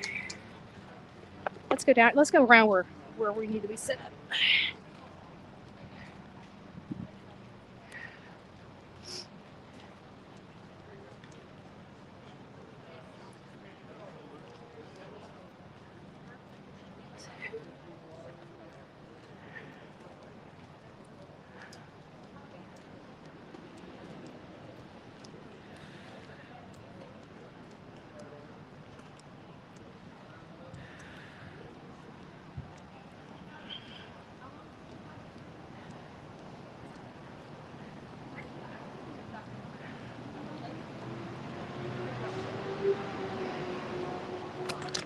They just told me I can set up as long as I'm not in the red line. So, hold on, let me turn this.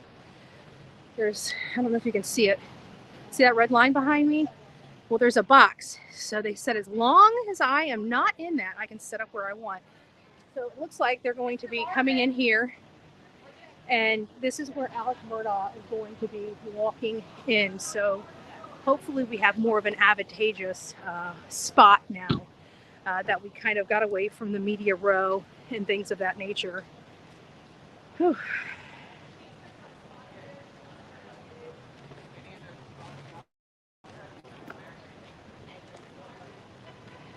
And I may have to leave you guys just for a minute, so while I go get some. Good morning. So, okay. Absolutely. Buster is still supporting him, has control of everything behind bars. I've listened to the Jaws call on pages dedicated.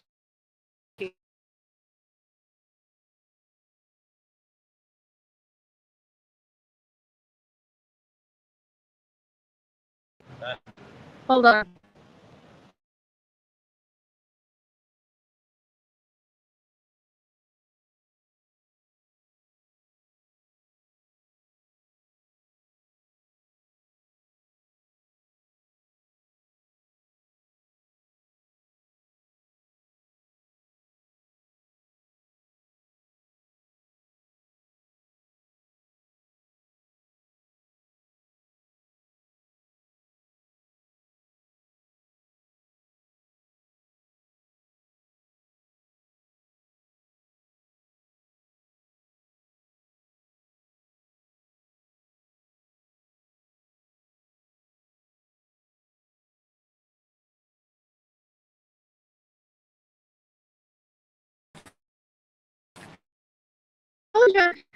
Remember we just walked by JLR?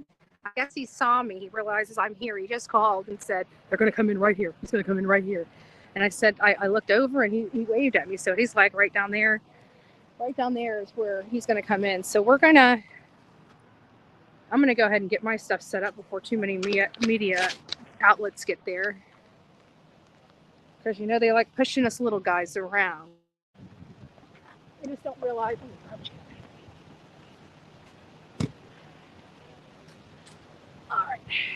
All right, guys, let me hook everything back up so we don't have any cords that are going to trip people and stuff like that. There we go. All right. All right. We're getting close. We've got some time.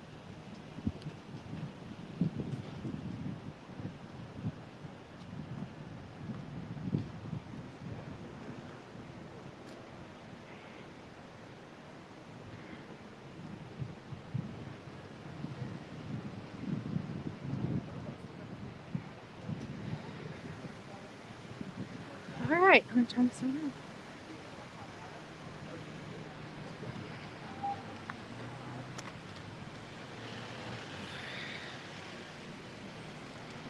All right. So it looks like we're gonna be maybe right there. We're gonna go ahead and just set it up right here for now.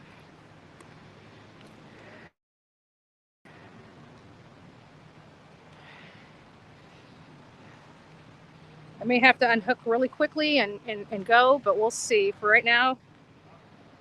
All right, right now I'm gonna go ahead and turn my phone on Do Not Disturb so it doesn't kick me anymore. Okay.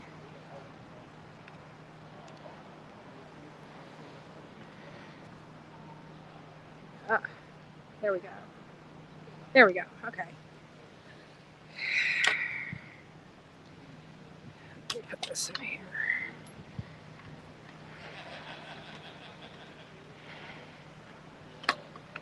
Usually good.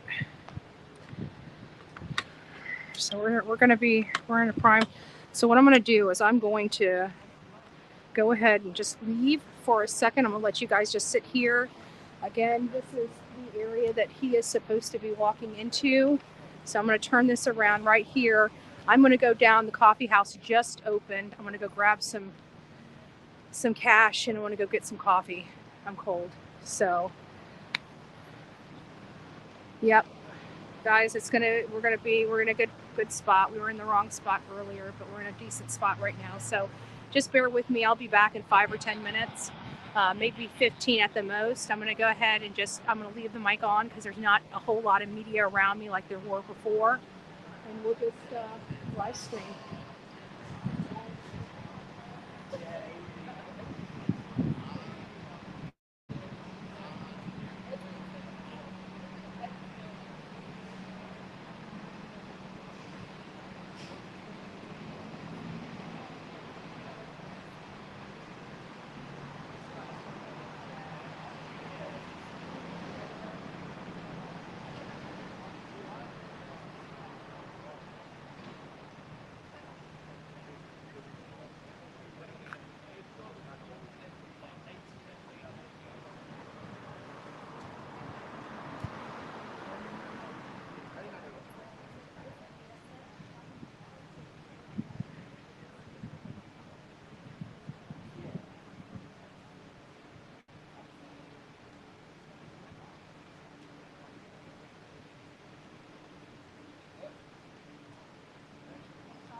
So we're trying. It might be there or it might be right there. But it appears that wherever Alec is coming in at, he's coming in at here. Like on this side. We were on the other side.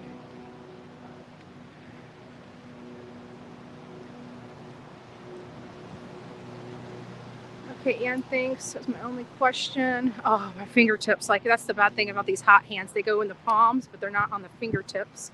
And my fingertips are a little cold. They're a little cold. Oh. All right, guys. I'm gonna take.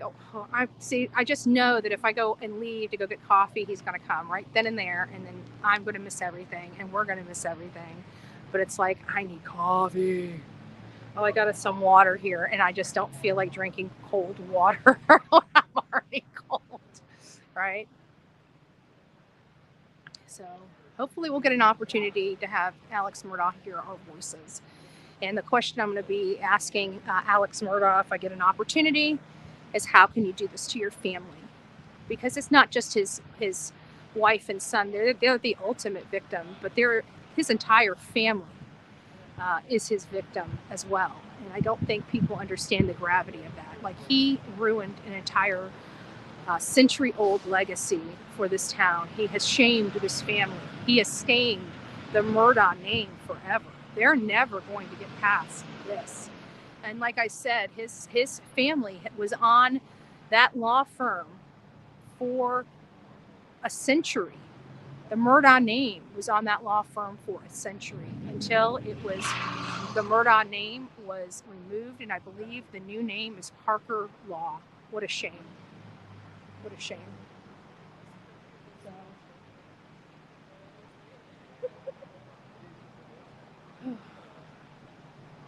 I am freezing.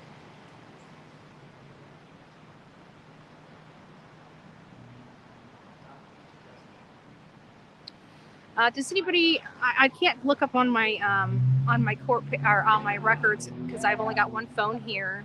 You know what? I do have my laptop. Let me get my laptop out.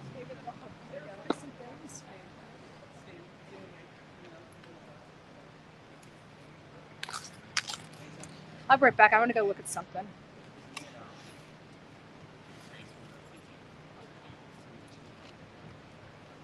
Hopefully it'll stay in range. It should be in range enough.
What I'm doing right now is trying to look up the case so we have the right time. I may have to move closer because I see people are just going to be crowding in over here. Maybe I'll just move over just a tad.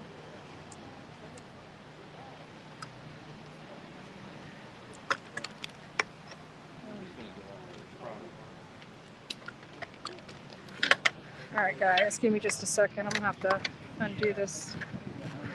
We're going to have to take this with us.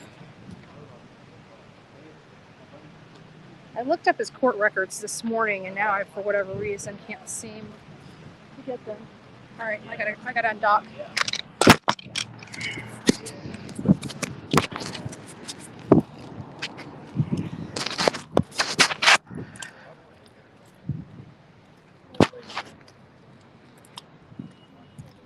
see. I need to go.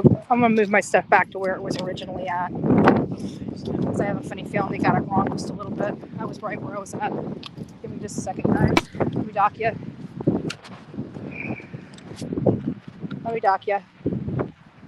Trying to get my hands. So I'm not gonna hit you guys off. It's a rat race as to where this is gonna be.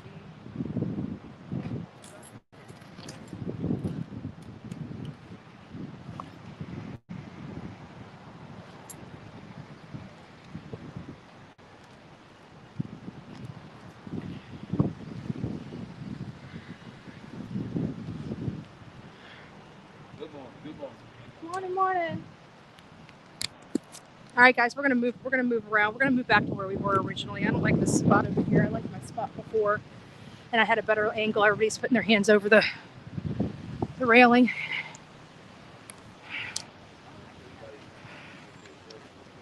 Let's just turn this here.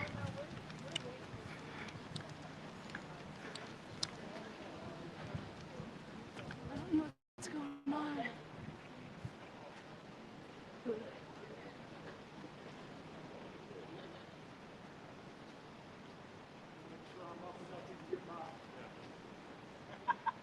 Good idea.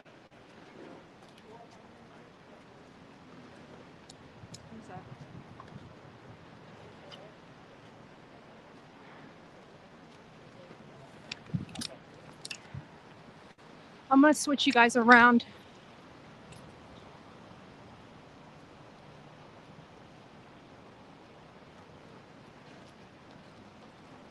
So I can at least see what's going on.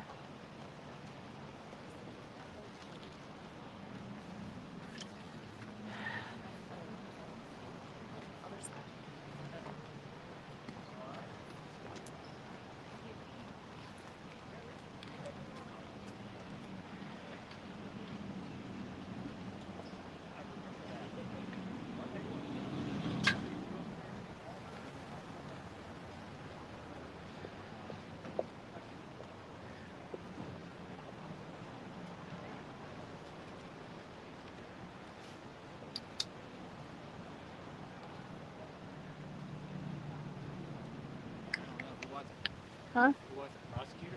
Yeah, like I said, I think they're coming in this way. That's why I set up over there. I don't know though. No, that's the block. I think that's one of the sheriff's cars.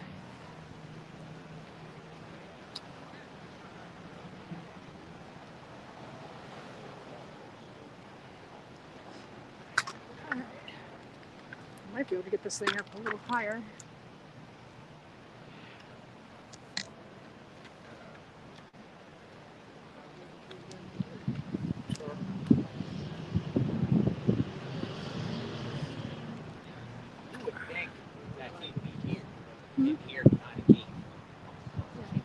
That's why I said when I talked to the officer, I said I could take it here instead of here, as long as you're not in a box. As long as you're not where? In a red box. It's right here.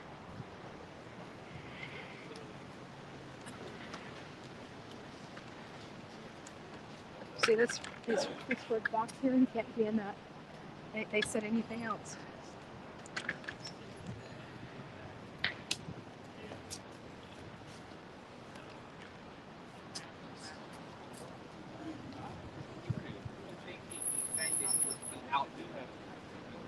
If there's an opportunity. No, if there's an opportunity to drive him behind a gate, he's going behind the gate. Yeah, I was set up here earlier, and they're like, "Oh no, he's behind us." So I packed up and moved down there. I'm like, I really don't think so. So when I told him, I said, I don't think they're moving that. He's going to. I said, I'm pretty sure it's coming. Yeah, it has to be, right? Yeah. They're not walking side or front. I'll get a good angle that way.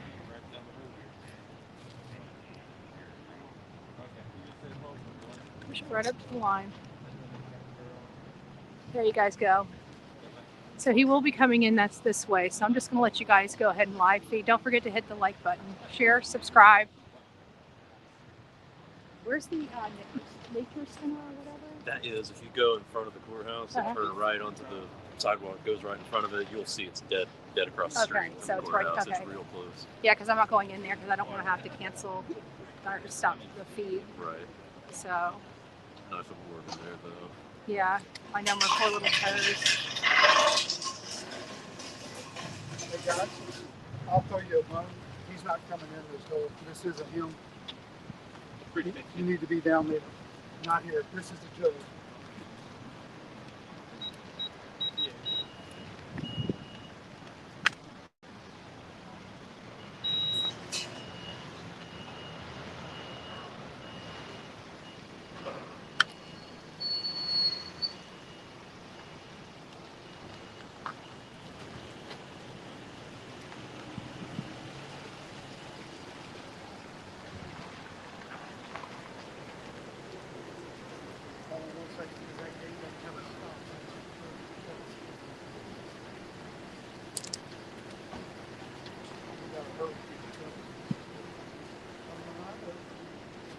Sorry, just.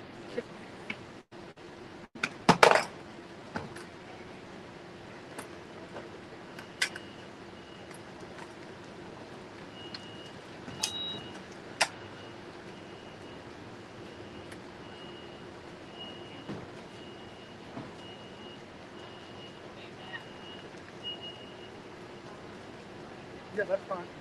Yeah, you can do that. Jason, tell him I'm going to back out. That they can.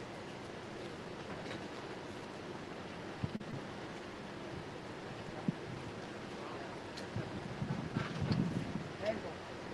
You have to throw it back up and hold that on the barricade so you can swing that way and let them out.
Sorry.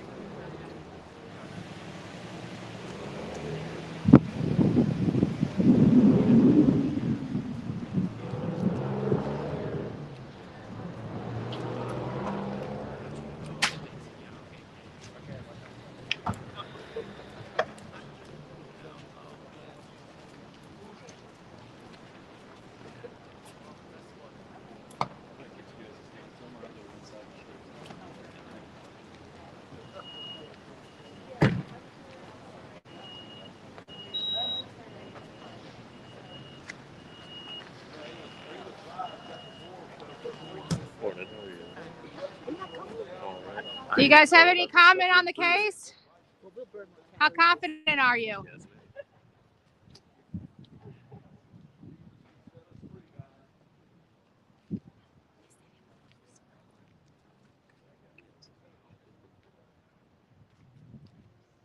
As you see, a bunch of attorneys have arrived. Look at all those books. I don't know if you guys can see them.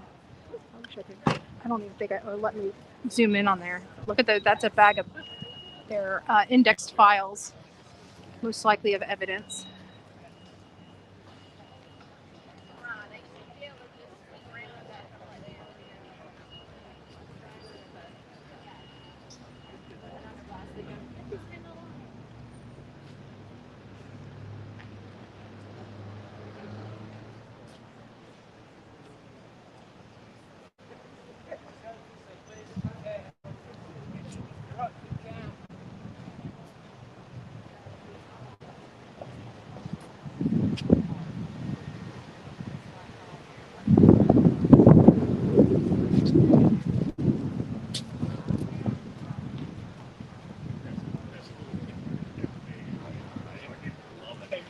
So this is the drop-off point.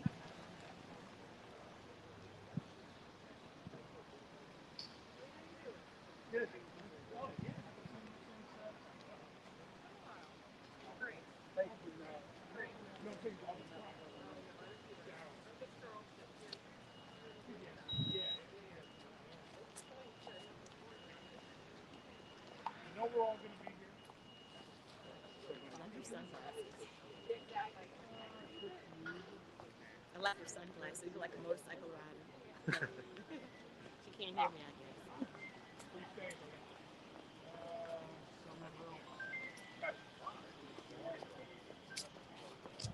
guess. Yes. It's gonna warm up. It's gonna warm up.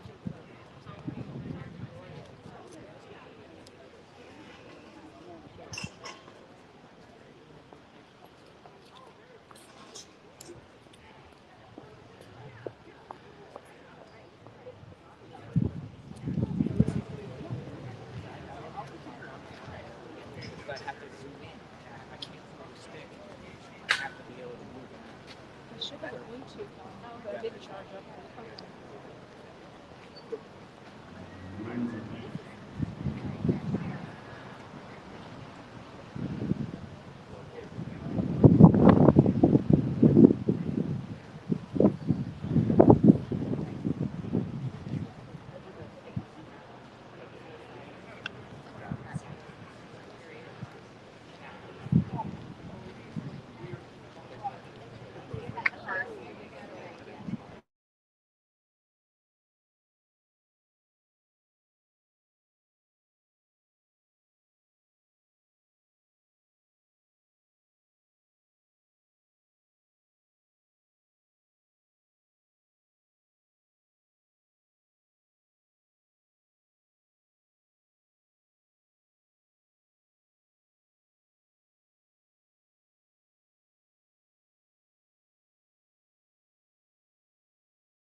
As you guys can see, we are out here. We're trying to find the location that Alec is going to be coming in. And I kind of thought that this would probably be more appropriate because they can drive the police van in. And As soon as this other judge gets in here, we'll be in just a second.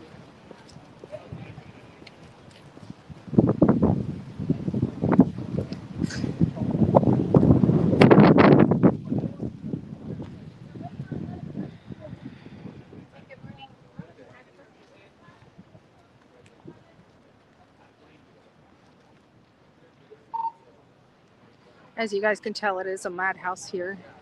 There's our beloved Brian Enton right over there past the UPS. If you guys don't have this on your large screen camera or large screen TVs, go ahead and share it. Use your computer camera because you're not going to want to watch this on your phone. I can tell you that. You want to see everything.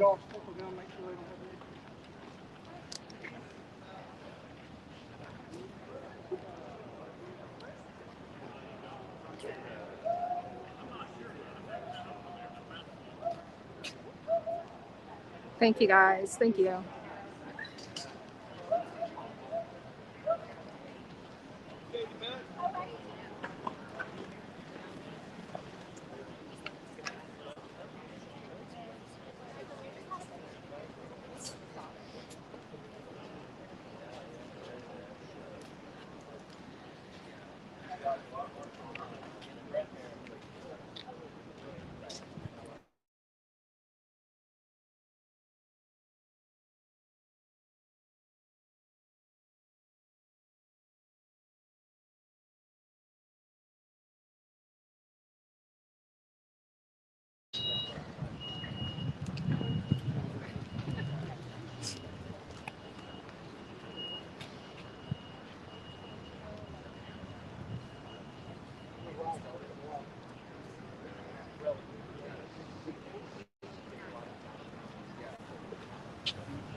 John, he went inside. I think I saw him really line there.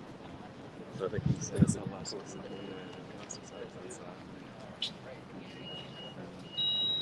I was expecting to see him outside for the rest of the day. And if they results, he's extra spots.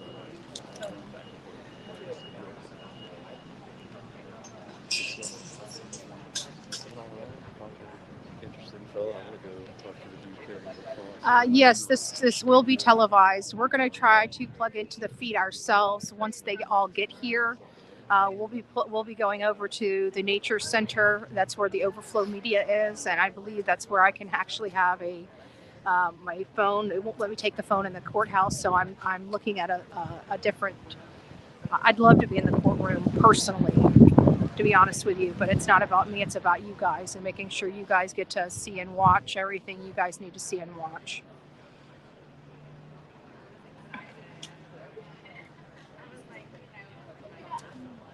Oh, sorry. So it looks like this was just the drop off. They can come in here to drop off their big stuff to get into the courtroom, but then they have to promptly leave.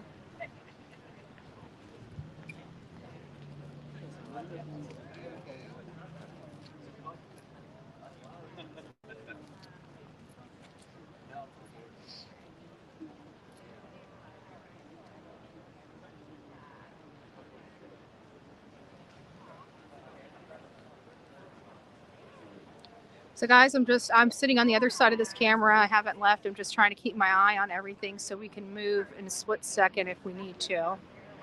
I've got everything here. I got the battery, got the hot spot. So we're good.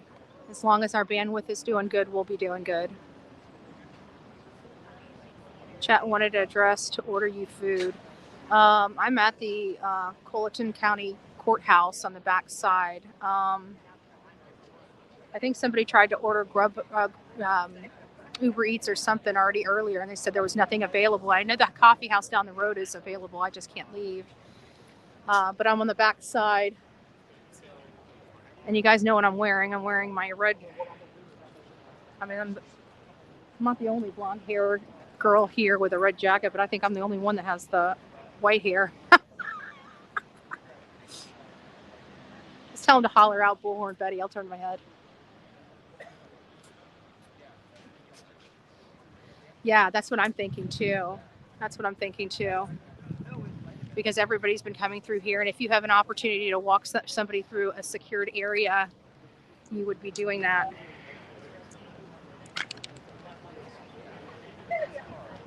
They would want to make sure that he's secured. I mean, he's a high-profile inmate, and this is a high-profile case, so you would think the security would be paramount to what they're doing there because of the charges related to this case. And quite frankly, this is the only one with all the officers at it. There's officers all around this courthouse, but there's a lot staged right here. Attorneys, what looks to be attorneys, are going in.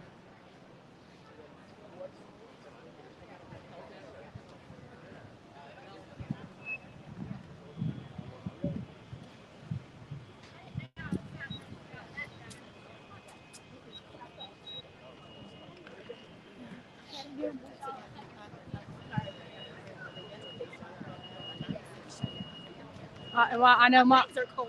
I got these. I had my other ones that come up my leg, and I was thinking, I wore those yesterday. I'm like, I need to give them a break. Right. So I put these on, and I'm telling you, my toes are so frozen. Even with that? Even with these on, they are frozen solid. I wish I would have put the other boots on. Once the sun comes, it'll be much better. Yeah. But it's only getting 60 minutes. Yeah. But I'm from Florida, so this is cold. Yeah, I'm freezing. You see all the trees too. Yeah. Well, it's in Florida.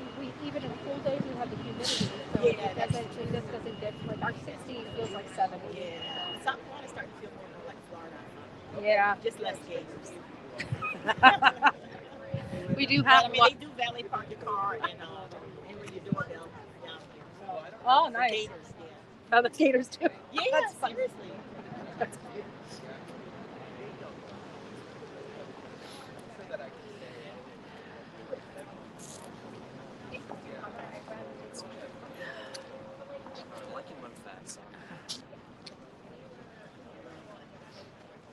Yeah. Oh, that's what those were.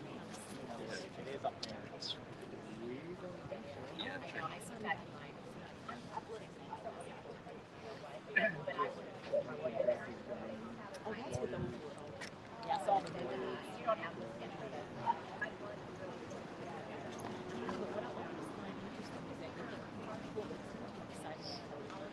I'm in North Carolina. We are in the mid 50s. Winds are strong. I know I was there yesterday while it was raining.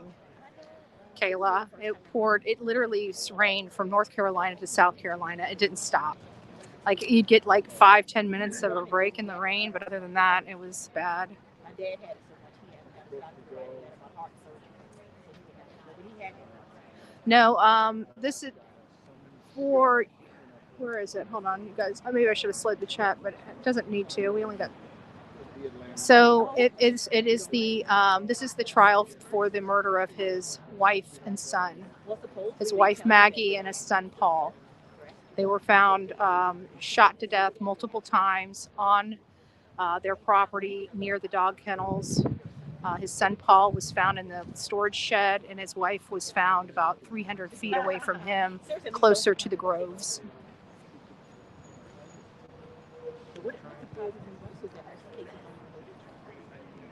Morning.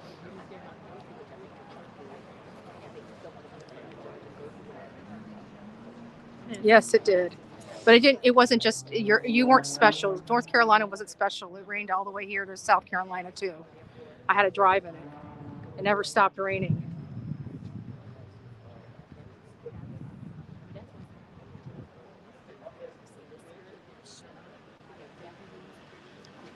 Yeah, there it is.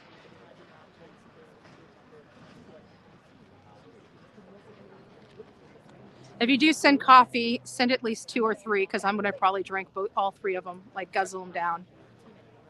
If you would be so kind, that'd be great. That'd be amazing, because I am freezing.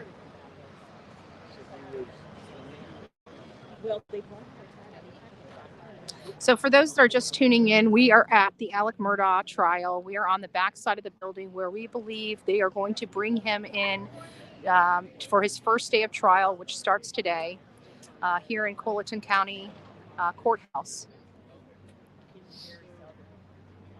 A little background on the history of Alex Murdaugh.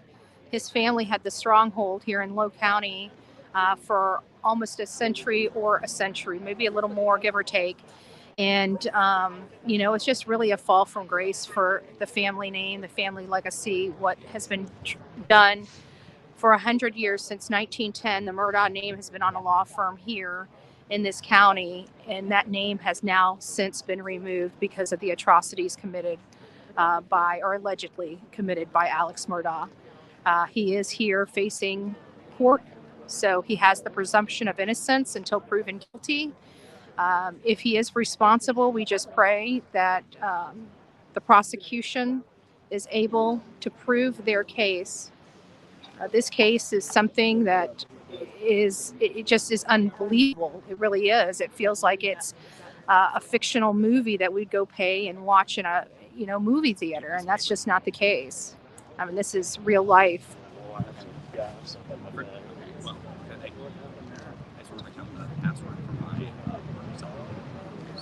It is, and I can't, and I feel bad for the family, but in the same sense, it makes me wonder, how did they not know these things were going on? I mean, millions and millions of dollars were being defrauded from their own clients at that law firm, and it just seems to me that, it would appear, this has been going on for years, that they had no clue, none whatsoever.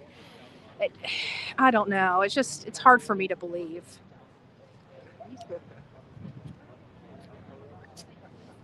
Yeah, don't forget to go over to the Bullhorn Betty True Crime channel on Facebook. Ooh, I gotta sneeze. I guess that's what we're all waiting for. I think I got it right. Hopefully soon. It's like a huge shape. Where's that going to be? It's pocket. Yeah. Okay. So, what time is it? No, just now.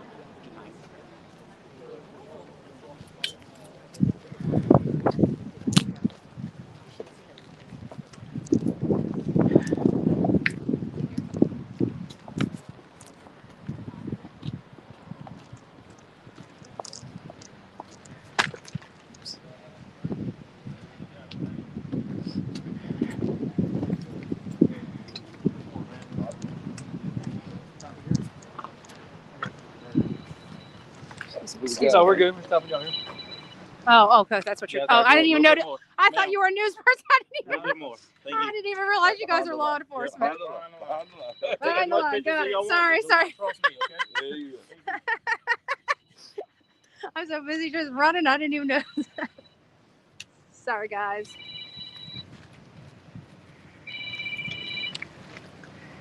Here we guys go.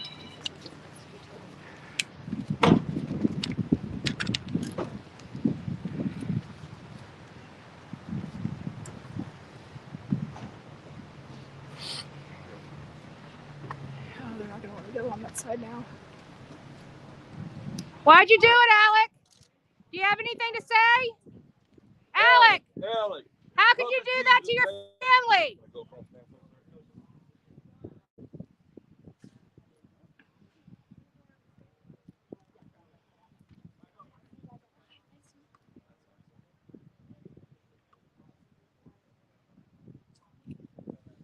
The Eagle has landed. He is now officially in the courthouse.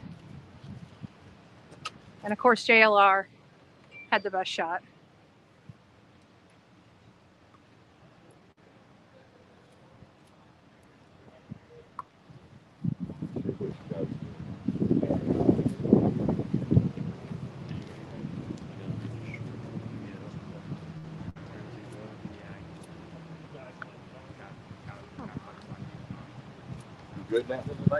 Thank you. All right, guys, as you guys just saw right behind me, Alec Murdaugh made it to court. By the time I was running to get over on the other side so I could get a good angle, law enforcement did stop us for security reasons. But JLR, I saw JLR's head pop out over there. He got the perfect shot of this man getting out of the van. That sucks, right? So now he's in the courthouse. Guess what? Tomorrow we know where to set up at. So we'll be here bright and early. We will get that shot. Guys, for the people that are sitting here tuning in, Alex Murdaugh is officially in the Colleton County Courthouse. His ride just showed up right there. He was escorted in. I asked him how he could do it, how he could do that to his family, and he just continued to walk in. He had no response at all. Is the court televised? Yes, we're going to be. I told ya, I felt him lurking. That's too funny. That's too funny. We know him better than he knows himself. But either way, we're here. I am unsure. I think we're going to try to go over to the Nature Center. If not, I will find a place to plug up and pull a live feed and get that on. So just bear with me, guys. I'm not unplugging. We're not dropping this live. We're going to continue. I've got my own hotspot, so we don't even need internet. I got it. I'm bringing internet with me, right? If my phone doesn't work, we have a hotspot. So let me figure out.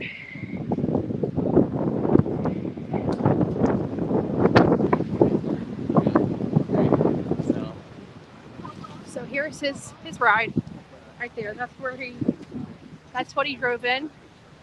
And this is the gate he went through to get into the courthouse.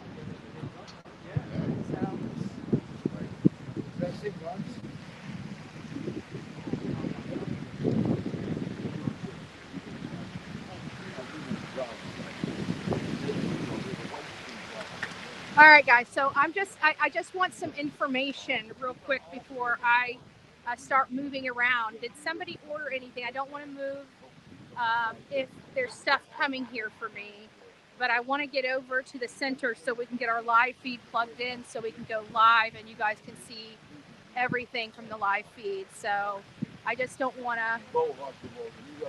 I know. He always knows where to position himself.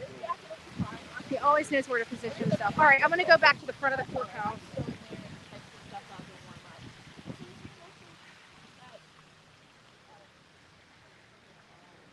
That was fun. I mean, I hate the reason why I'm here, but I mean, just, it's kind of like an Easter egg hunt. You got to try to find out where everything's going so you can get that right, that perfect shot.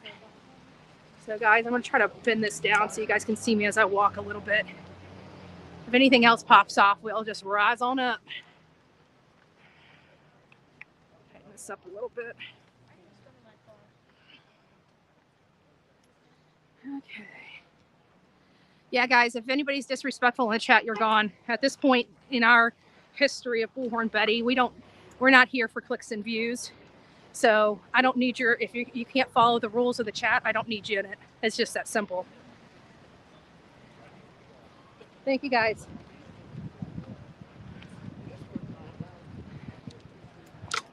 Yep. What did I drop? Naturally. Oh, one thing I always drop, my vape. You stood back up. So we got our hot box. All right, guys.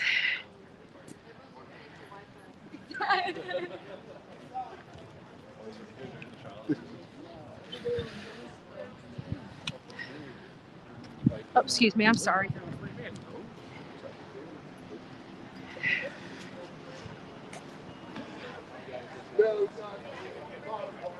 They may. It's all fluid. I'll see you in a little bit. Oh.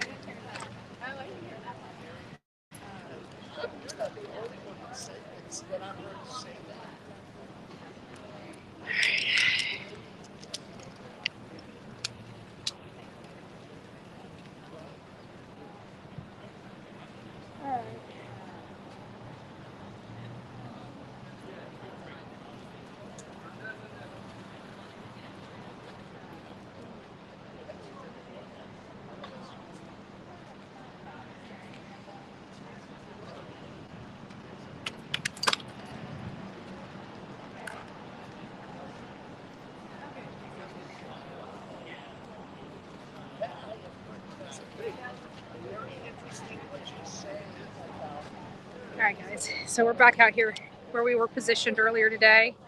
There's the courthouse behind me.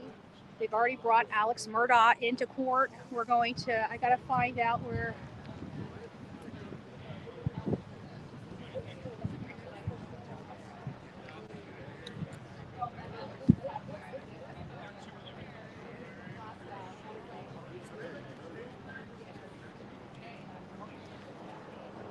And it looks like I may need to go across the street. Guys, give me a few minutes. I'm going to keep you guys live here. Let me go find out where I need to go set up.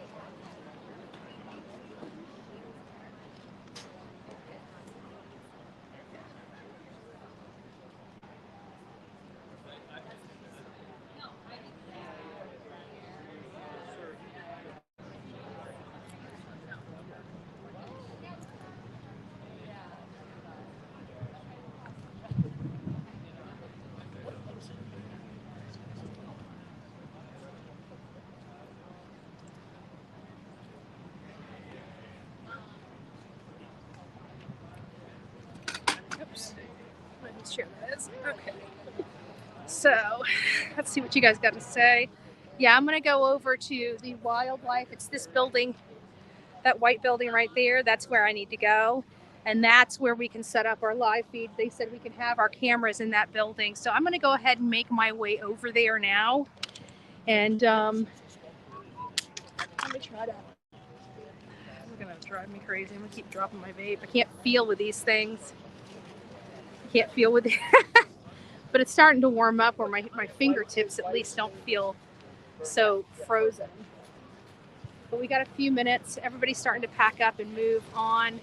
So I think we're going to be doing the same thing. I'm going to go ahead over to that wildlife place and see what we can find. Got our hot hands. These things are awesome, by the way. I just wanted to make sure I wasn't reading the chat.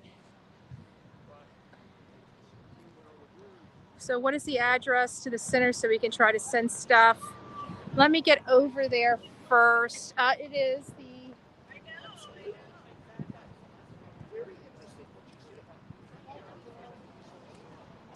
is the Walter Burrow, WALTERBORO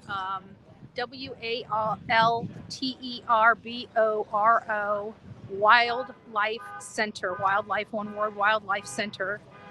So Walter Burrow, wherever that. It's cold. I got to put my gloves back on. It's too cold. So I'm going to go ahead and start working my way over there, seeing about setting up so we can get a good feed. for you guys so we can watch this live right from here. I'm going to go ahead and turn this camera around so you can see as I walk, at least, so you're not looking at the top of my head.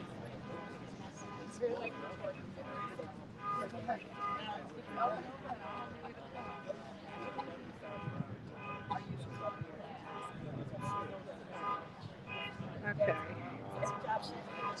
So hopefully, I wonder if I should just drive over there. You know what? Maybe I should go back to the car and drive it over there. Because it's got, I know they got parking over there, and I don't want to have to be saddled with bringing.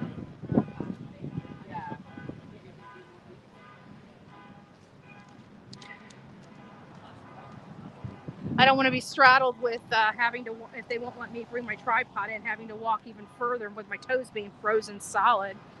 So it's the Walterboro Wildlife Center. Just let me know and I'll walk out and grab whatever, because I'm going to be here. We're already rolling. We're almost at 3 hours here shortly.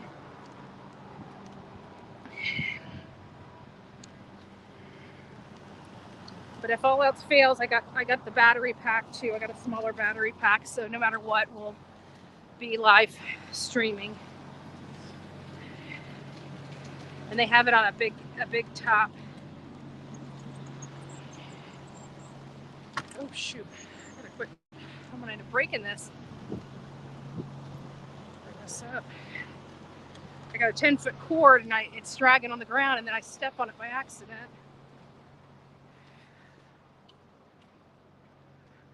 But we're gonna get a live stream. So those that are here, just bear with me. We'll have a live stream up soon.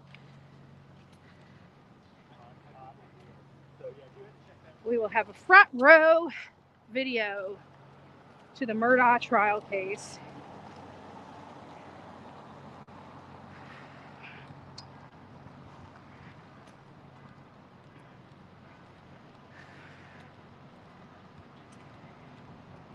As you guys can see, it's a little bit of a walk where I had to park.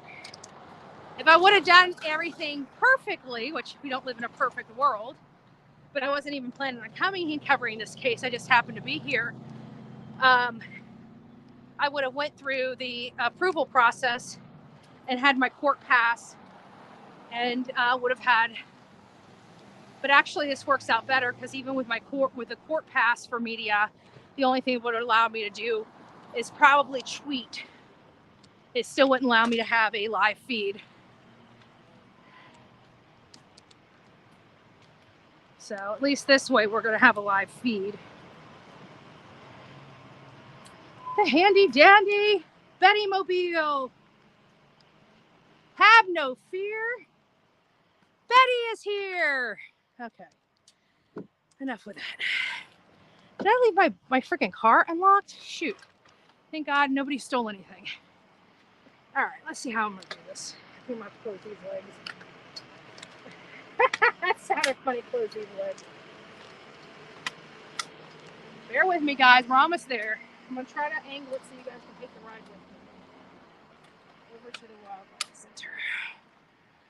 Give me a minute. Let me adjust you. There you go. Hopefully you guys stay.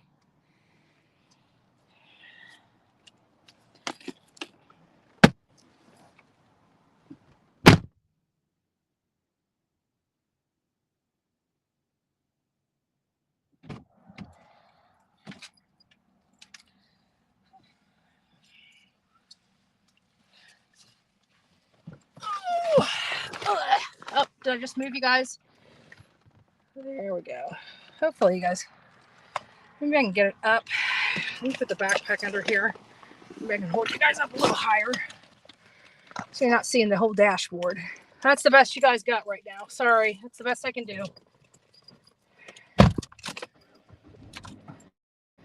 Let's make sure no music coming. Poor little car is not used to this cold ass weather. Excuse my language, cold weather.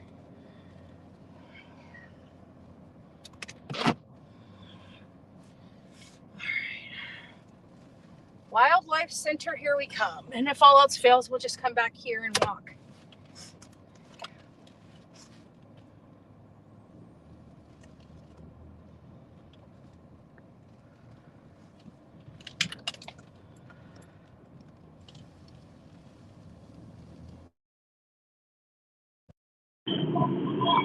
But it is a media circus. That is for sure.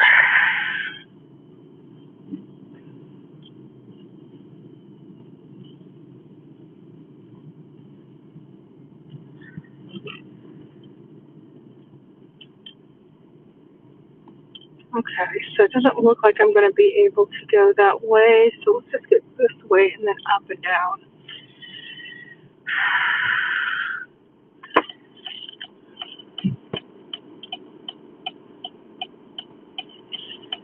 Oh no, let's just go. Let me go up here.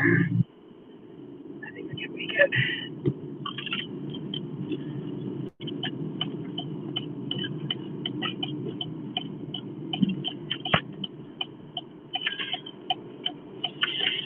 Up here.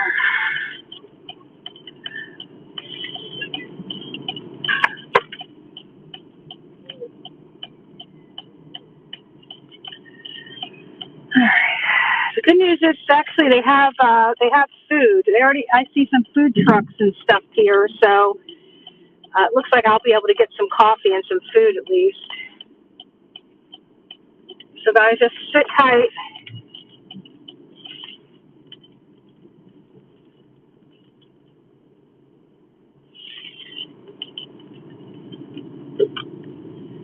How do I get inside there?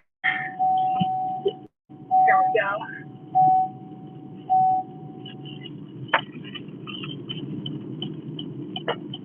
How in the world do you get? Okay.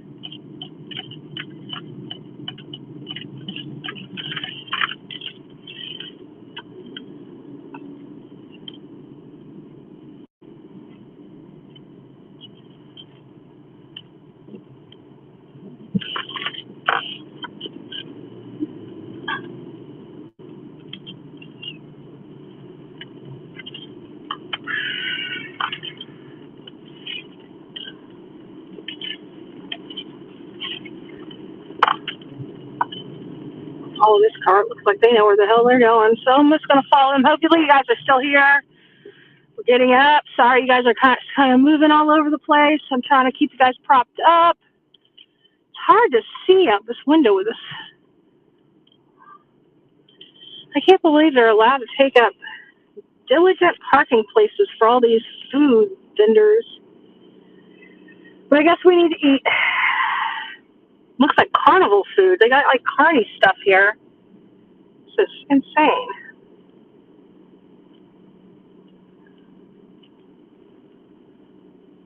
We'll get inside, guys. Just bear with me.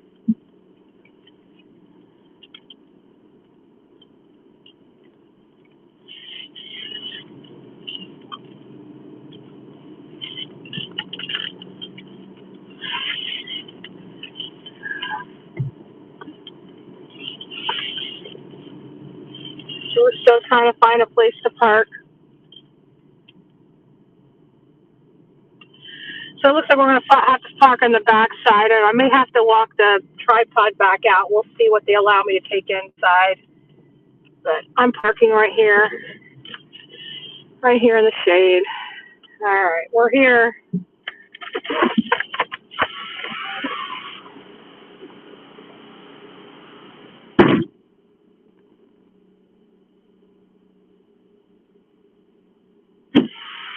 All right, guys. Well, I got a small tripod in my, I think I may just bring the small tripod that's in my backpack and leave this big one out here. And I've got smaller battery packs that can run this phone and everything. I don't need all this stuff. Okay. Thanks, guys, for staying tuned.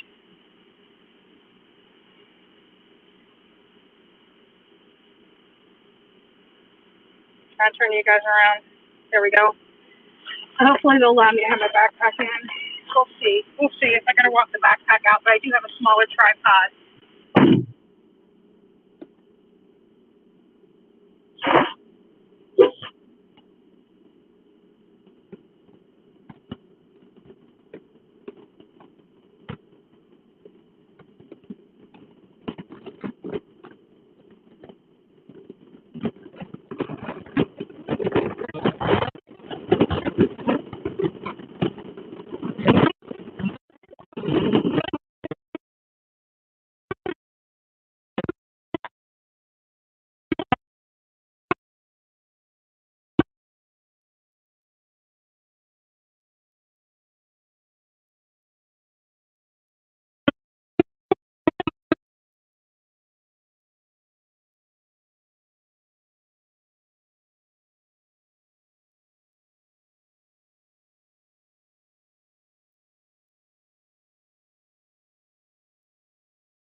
Um,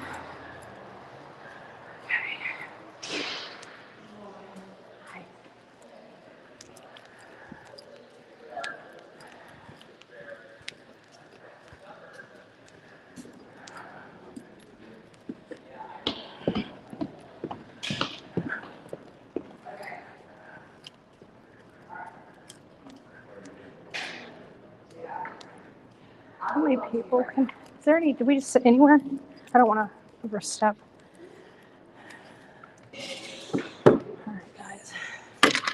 Give me just a second. We'll prop everything up.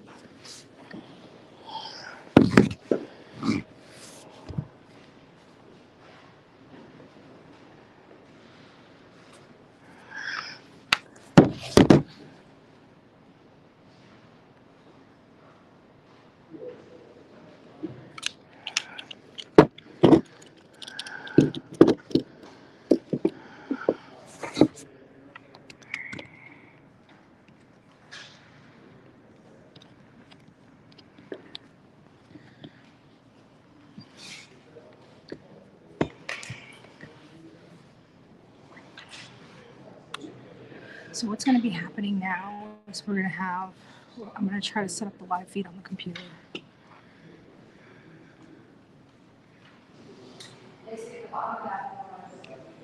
Sure, we're still good. We're still good.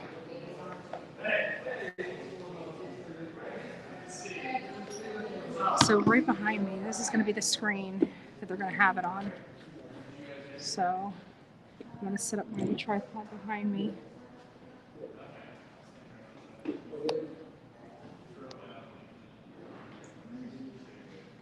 So right there, it's not going to always widen up, is it? I don't know why it won't really widen. But I'm going to go ahead and get the actual screen.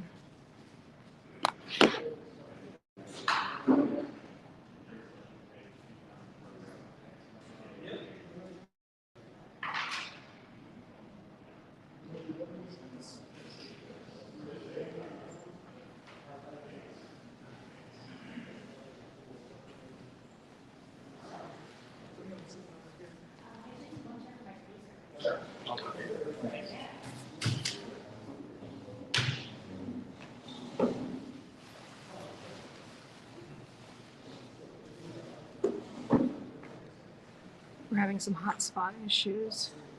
Let me turn this around.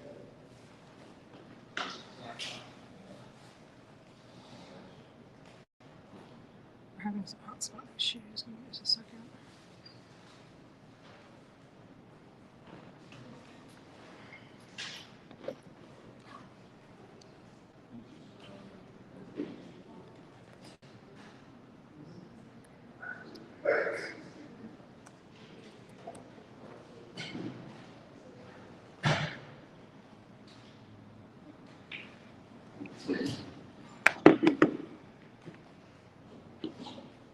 We're not getting a whole lot of signal from the hotspot. We only got about 3 bars. So let me check how many bars we've got on this.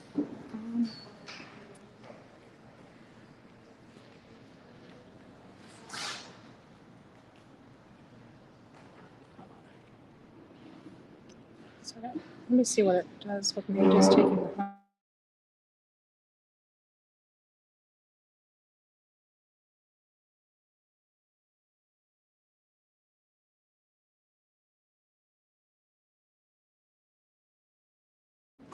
There we go. So I think I'm going to run off the phone as opposed to the other way. So just bear with me, guys.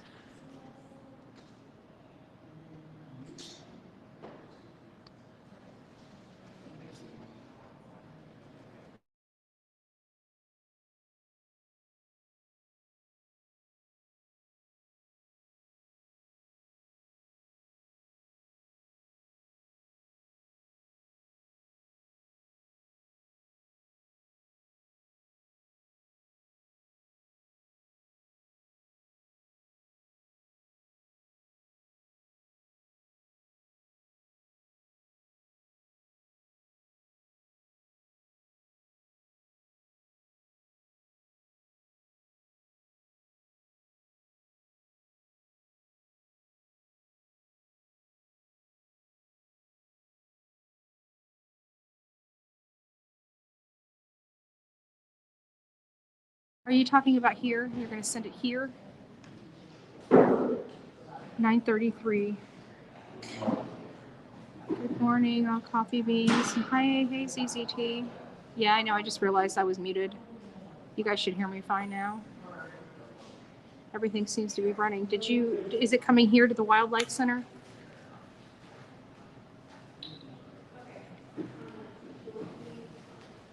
Good morning. Good morning. Trying to get them to her current location. Yeah, I'm inside. I'm inside in the back, but if somebody can just notify me, someone text her, please, and let her know if you have her number.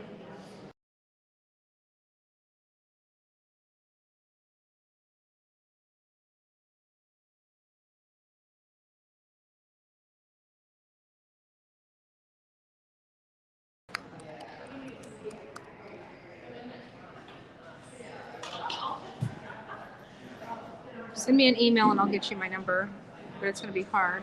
Michael sent food to the other location. Can Michael call them and tell them I'm at the Wildlife Center?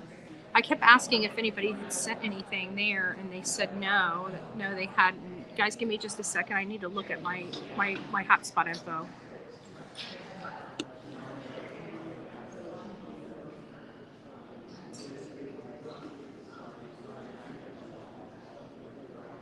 Fine.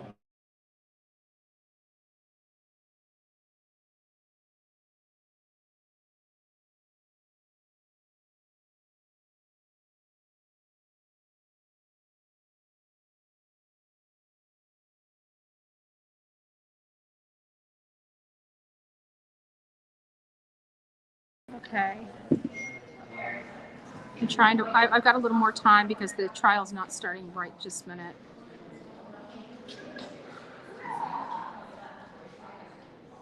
So Michael sent something to the other. I'm trying. Okay, Michael, see, I can run over there. If you want me to, I can try to see if Jonathan's there. Maybe he can grab it.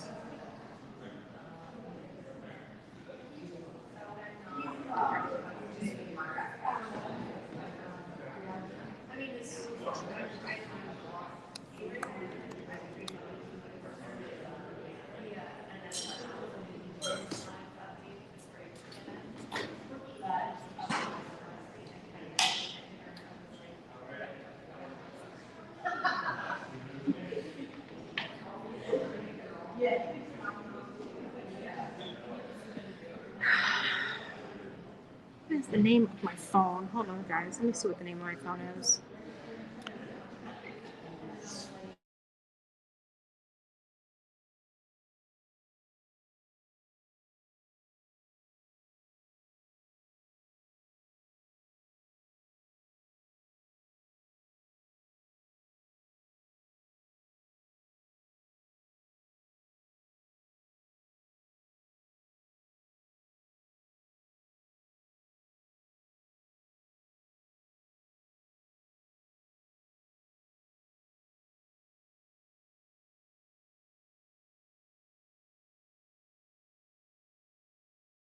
Going on here.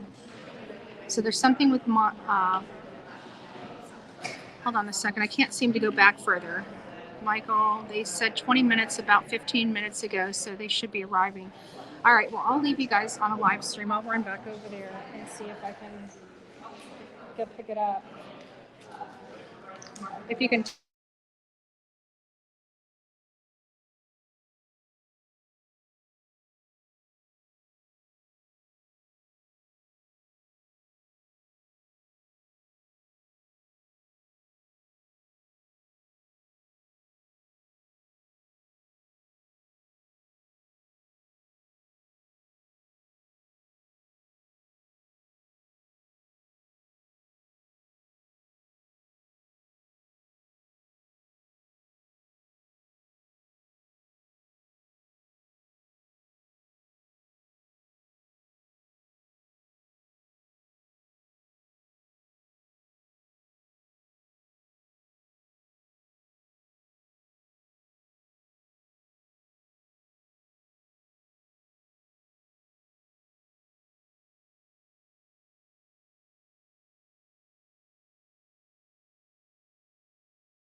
All right, guys, give me a second.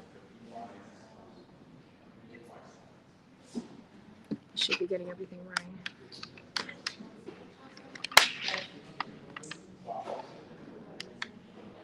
Okay.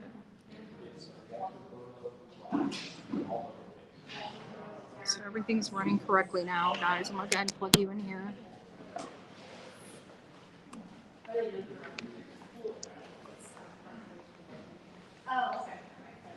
All right, guys, give me a minute. I'm gonna have to run over there and see what I can do.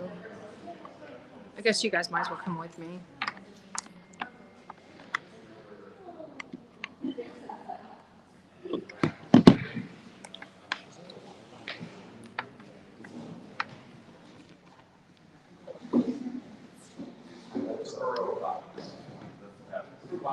Tell JR, tell him Bullhorn. Okay, I'll call JLR right now. I don't know if he's over there or not, but we'll find out.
All right, I did let Jonathan know. I asked him where he's still over on that side. So, of course, he was bragging. He's like, I got the best. I got the shot. I got him. He looked right at me. So he apparently just dropped that. And I said, I know. When I was out there, I was telling you guys that, of course, JLR is in the right spot. So let me go back here and see. Michael, I've got him looking for it now over there.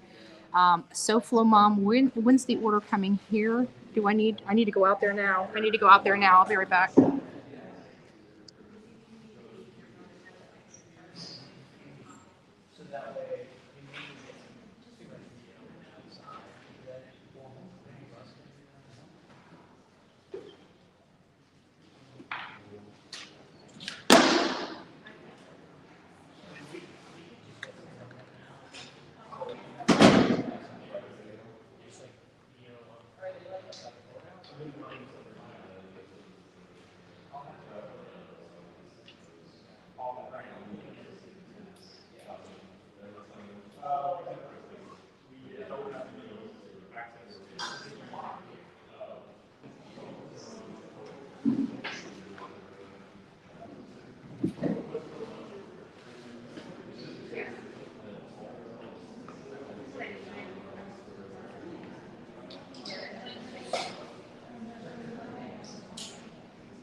All right, we got one of them. We got one. Now JLR's over there trying to get the other one. I still haven't even seen him. I've seen him take pictures. God bless you.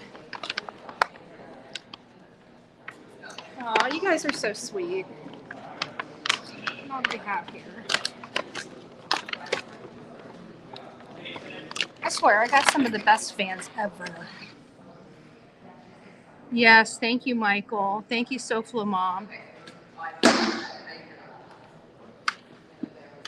Oh no, they'll take it. They understand that stuff. And if all else fails, just let me know what the cost was, and I'll reimburse you. It was my fault. We were on such a move.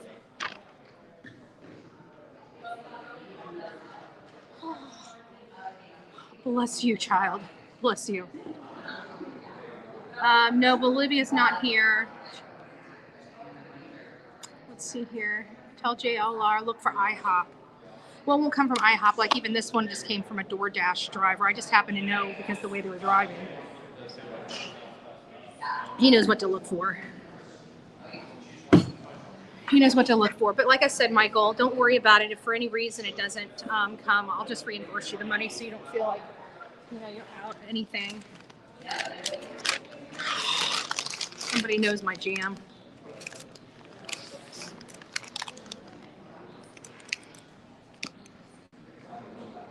Thank you guys. I'm starving. I just stopped her on the phone. She's looking for you. Yeah, she found me. She found me. Hopefully, Mike. Can someone tell JLR lady looking for VHB at the main courthouse? Michael, tell her just to come over here to the wildlife center. It's going to be easy. Like I have to run across the main street. I know it's just a little crazy, and I'm sorry. I'm so sorry, but this is kind of the situation at hand. But I'm over here. She can just. I'll go outside again.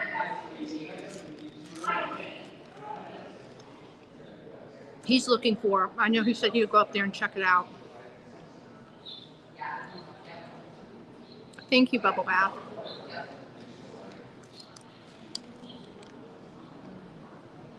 Oh no. Well, go to the doctor because you don't want anything to burst. It's very, very detrimental.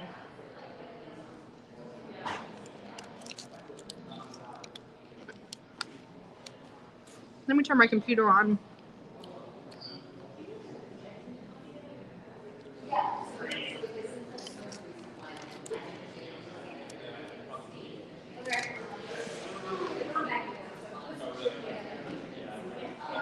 But then let me turn the computer on and what I'll do. I'm watching the chat right now really, really closely because VHB is in the Wildlife Center at the moment. Yes. Guys, if you guys have the Wildlife Center, can you put that address in the chat? Yeah, so all week.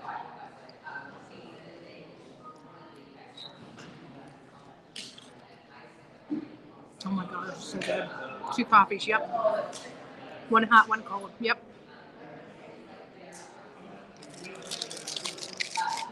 Swivel to Sarah Wandra is in court today. Wow, lots of good stuff going on today. Michael, God bless you. I'm so sorry that this got all confused. I really am. I feel so bad because you were just trying to help. So jury selection is going on, and jury selection is what is known as voir dire, for all those that are curious.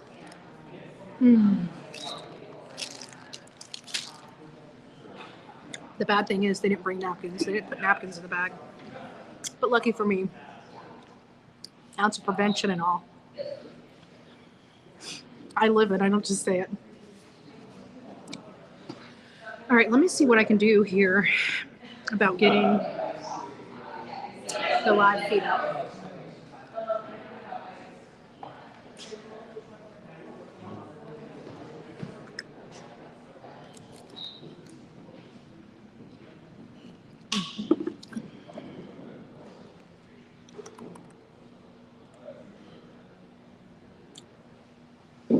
Here we go. We're gonna put this up.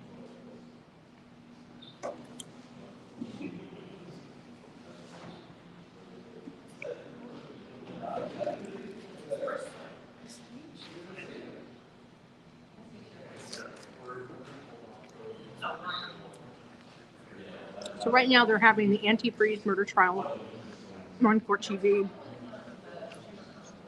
And so this will start, I believe we're starting voir dire. I've been trying to find out what actual time his court hearing is. We know the courthouse opened at 8, but I don't think his court hearing actually started until 10 or 10:30.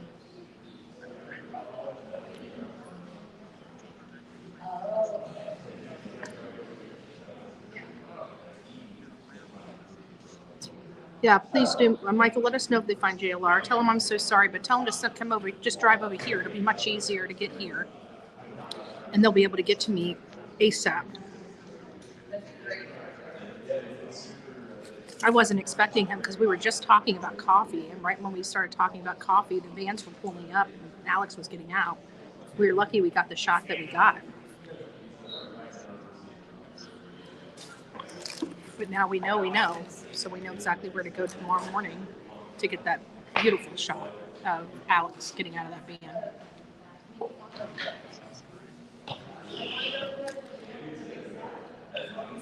Tomorrow, I'm going to ask him, does he have any comment on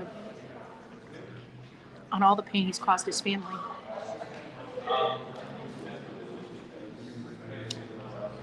Do you have a DoorDash account? We could put money in so you could order what you want whenever. Okay, Newton, not really. You know, if, like with the cash and stuff, like somebody paid $10 on the Cash App for coffee, which I'll be purchasing later. I'm going to go buy Starbucks and get a coffee with that. But I've never had, I mean, I have a DoorDash account, but I've never had anybody put, I don't know about that. I didn't even know that was possible until you just said something. Whose hearing are you going to? We're at Alex Murdaugh. We're just waiting for it to start. It's going to be starting on this big screen behind me.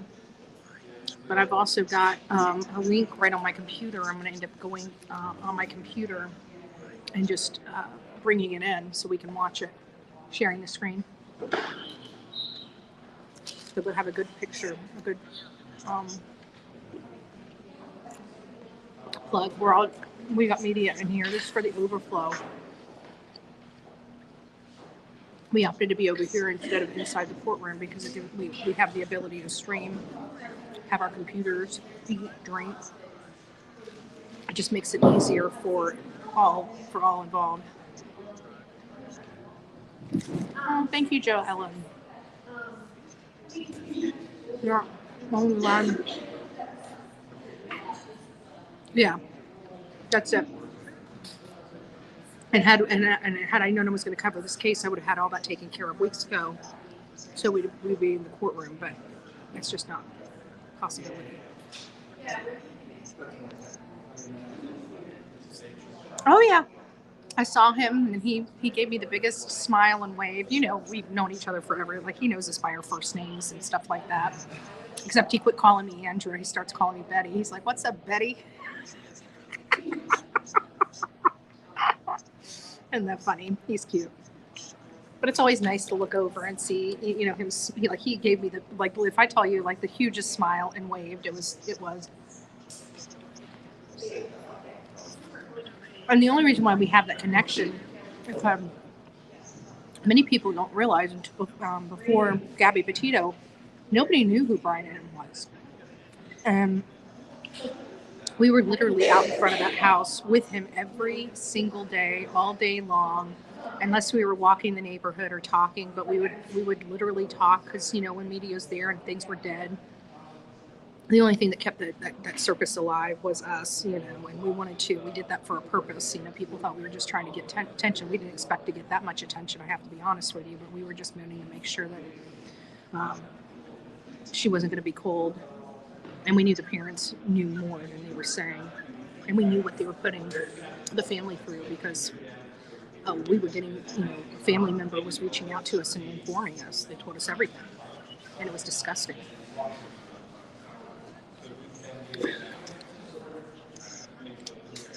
But as soon as Alec Murdaugh goes live,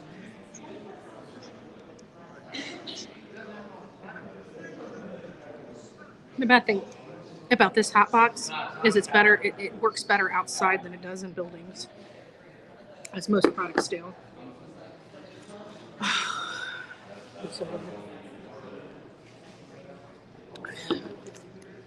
Thank you guys. You guys are sweet. You guys are so nice.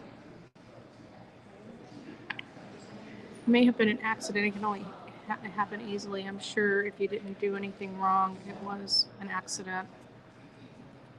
Glass garden, what happened? Mod, serious question. What did I do to get timed out? Oh, it could have just been an accident. Yeah, there's almost 700 people in this chat room. You know, sometimes I've blocked a couple of my members by accident on here trying to get to a troll, and right when I went to hit block, it moved up and it blocked. So if you're not doing anything wrong and you accidentally get timed out, just take it as it was an accident. Because that's just it. When you have so many people, these chats run up and down. You know, it's not the mods do the best they can. I mean, oh Lord, Jay alone knows how to get attention of the accused. That's for sure. Yeah, I know. Mind you, he was. I have to be honest with you. He was gloating. When I asked him if he could please try to find my food. He was in his car, so I'm sure he's looking for it if he can. Michael, can you give us an update on it? If all else fails, don't worry about it, Michael. If they can't do anything, I will just reimburse you the cost. I appreciate it. Thank you. It happens. We've had it happen before, and typically they just call and just bring it right over.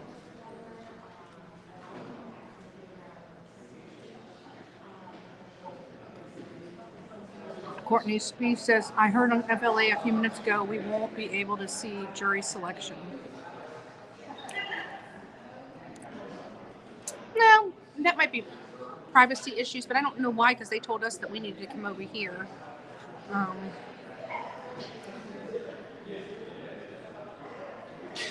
I can tell you Court TV's there. And I'm monitoring Court TV now.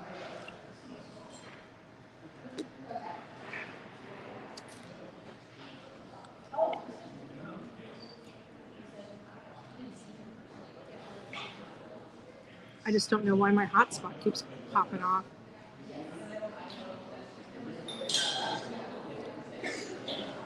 Well, I may have to run my hotspot. I just turned it off, but it's my form, but my phone is not. It's got all the bars, and it's working well. But give me just a second.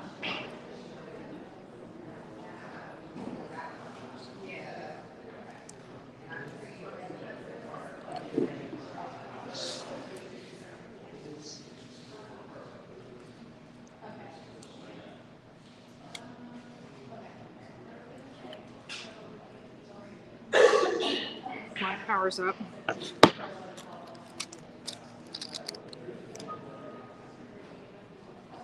I knew who Brian Itten was before Gabby Petito case. He has been reporting forever, but nobody knew who he was. I think I want to say he had like maybe 20,000 followers when I met him. So people knew who he was. They just didn't know him. I mean, he had been around, but nobody knew his name. His name was made by Gabby Petito, just like mine.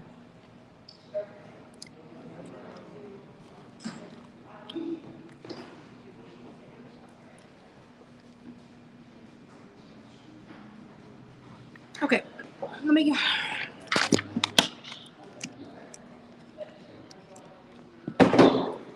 All right, Michael. I'm bringing the phone with me. I'll go across the street. I'm walking out. Tell her I'm walking out the wildlife building right now. If she can just be patient. I'm walking out the building. If you can call them, tell her I'm walking out the building right now. I'm literally right across the street. So there's the courthouse, literally right there. So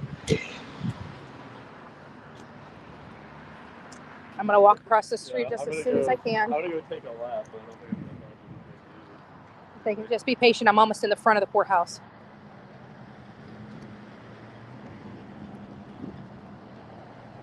Come on, get across.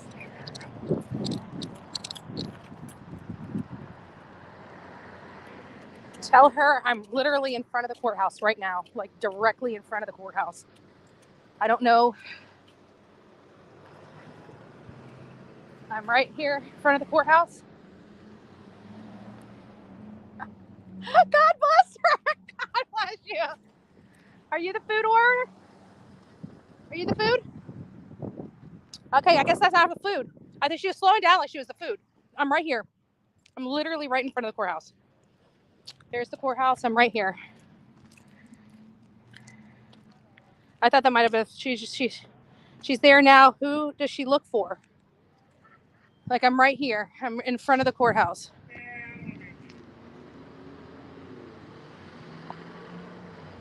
Tell her I'm in a red sweater. That lady probably thought I was crazy. I was bowing down to her. So I'm right here, right now, in front of the courthouse. Well, let me call. Okay. Oh, wait a minute. I think she already delivered it. I see a bag. Hold on. She may have delivered it. Let's see. As if. Yes. Hi. Did you leave it on the table? Yes. God bless you. That was the right table to leave it on. I don't know how you figured that out. If a guy came and tried to intercept it from Yeah, me. yeah, that's my friend. Yeah, but I told him it was a problem with the payment. There was a problem with payment. Mm-hmm. Michael, she says that there's a problem with the payment. It only took $161 off of the credit card. $1.61 off the credit card. Mm-hmm. Uh-oh. Do I have a credit card on me? My Motel 6. Michael? She's coming right back, Michael. She says that it only took $161 off the credit card, and she's got a whole food here. He said he's been texting with you? No, he hasn't texted me. He probably was texting Miss Melinda. Oh, okay. He hasn't texted me. Is that the guy who came and got the bag from me? No, that's JLR. This is a person that's not even in the state that ordered this. Oh, okay. Yeah, she's coming back because he's telling me she's coming back around. Yep. Because I done made her walk around. I told her, the courthouse. yeah. Michael, there's a problem with the payment apparently.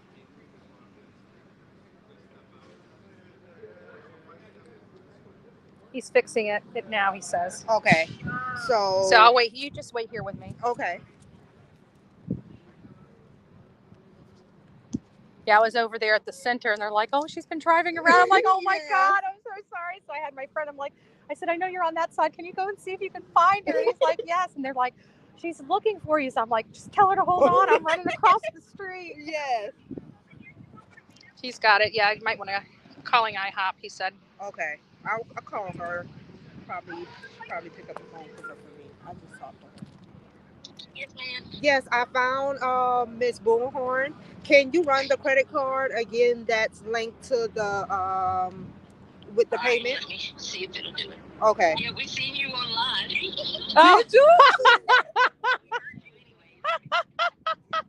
That's too funny. You're famous.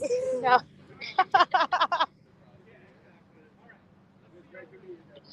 Oh, he says, who does he need to call? He's saying he needs to call somebody. I tried calling the number he called from. I didn't remember to get a phone number that Giving the card number. It sounds like he's on the phone with somebody. It says amount exceeds available balance. Okay, so hold on, Michael's. I think he's on the phone with somebody in our store.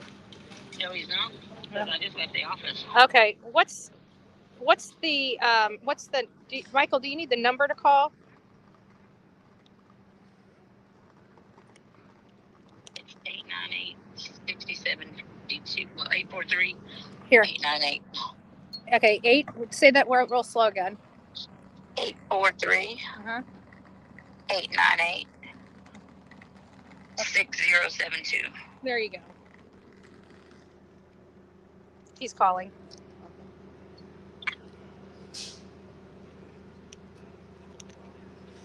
It's just a minor issue. Okay. Yeah, because I have a Venmo card too, and I did the same thing. Like I never used my credit card, and I was in Idaho, and next thing I know, they shut my credit card off, and I'm like, why? It's linked to my bank card. Why don't you just pull the money out? It was like $3 over, and they cut my card off for a week. Oh wow.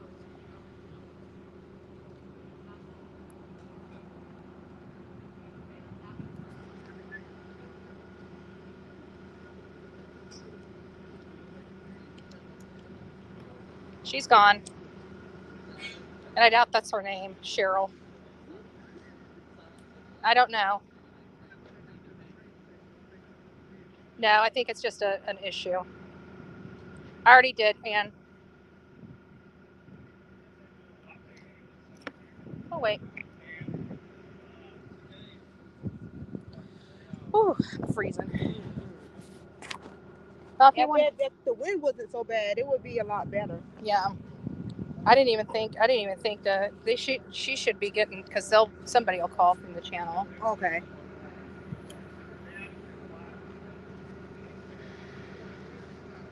Hey, yeah, we got it. He's not speaking. He's probably on the phone. Yeah, he's on the phone with somebody. Okay. Was it a gift card? That's probably just a gift. I don't know. I don't know these people personally. Oh, we didn't run it as a gift card. We ran it as like a credit card authorization. Oh, okay, gotcha. No worries. Don't worry, Ann. So all I need you to do is just sign this credit card receipt. Okay. This is your coffees. This is your food. Your cream and sugar is in this bag. Okay. And I put some spoons in there because we don't have like stirred. Oh, okay. Let me see. Where's the receipt? So, was it? Yep. This is your front receipt. Okay. And then this is the credit card receipt that I need you to sign. Oh. And then that's your back copy. The short piece is the back copy for you. Okay. Hold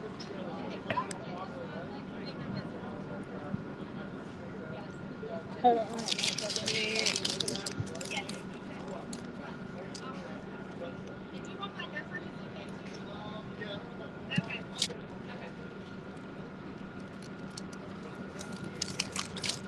There you go, love. Thank you. Now, if there's any other problem, I'm just over in this building here. I'll in the wildlife center building. Yeah, okay. You just walk in these doors, walk straight back, and I've got my wallet in my car. I'll go grab that. And if there's anything else, just come over. I want to make sure you guys are okay. Okay. All right, love bug. Thank you. Thank you. God bless you for being so patient.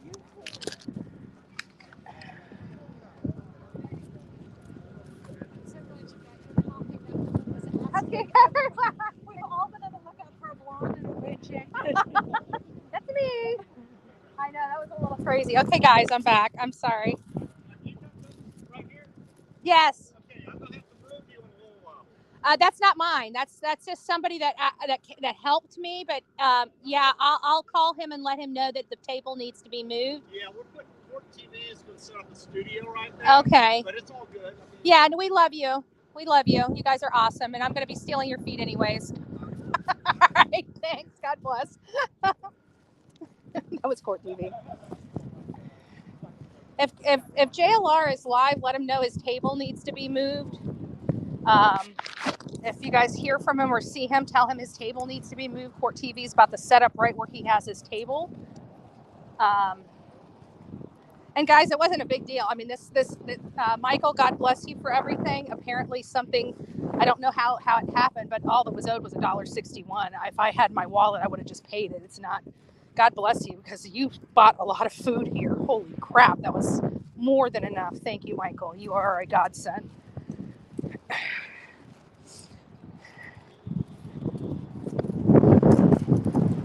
I just want to let you know I'm probably going to be peeing the rest of the day because you guys are so awesome.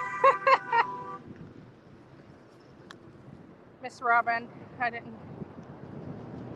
Yeah, but all that was owed was $1.61. It wasn't like, I mean, he's got $50 worth of food here, and apparently it was just, I don't know how all happened the way it happened, but either way, it's all fixed. Michael's God, he's a God sent. Thank you.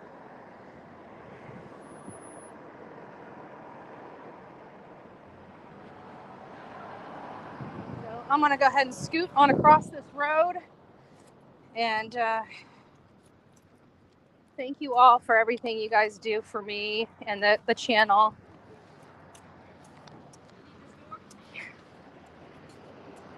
Thank you. God bless you. You got it. All right, we're back. Court TV, they just told me they're setting everything up. They're going to be going live here shortly. As soon as they go live, we'll pull their feed. So we're just kind of chit-chatting for the time being.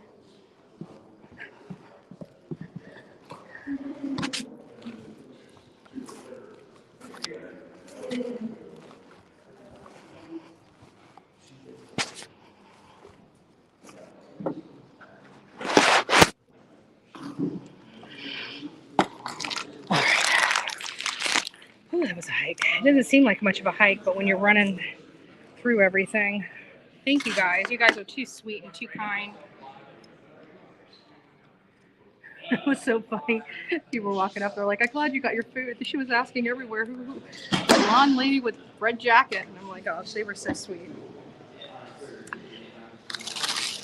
Thank you guys. No more, please. No more food. I've got more than enough food, coffee. God bless each and every one of you. Oh, she did put napkins in here.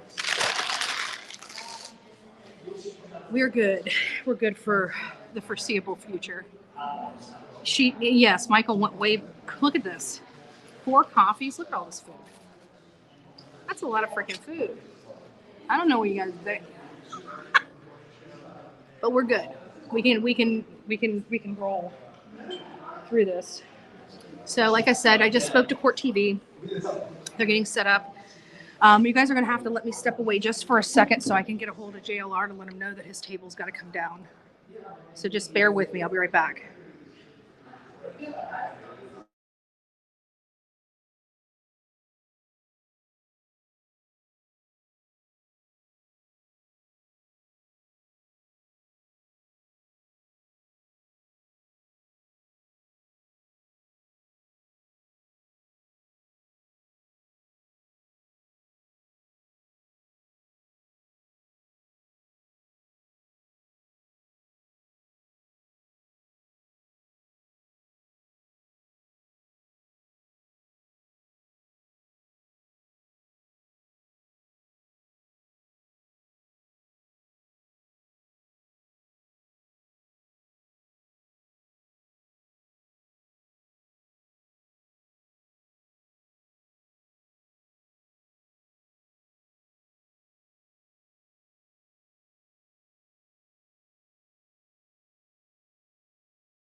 All right, we're back. So I got a hold of JLR. He's not even here, so I got to go back over and move his stuff. So what I'm going to do is I'm going to hook up. I'm going to try to, anyways. I'm going to try to hook up the computer so we can get at least a live feed, so you guys can watch something while I'm in my absence.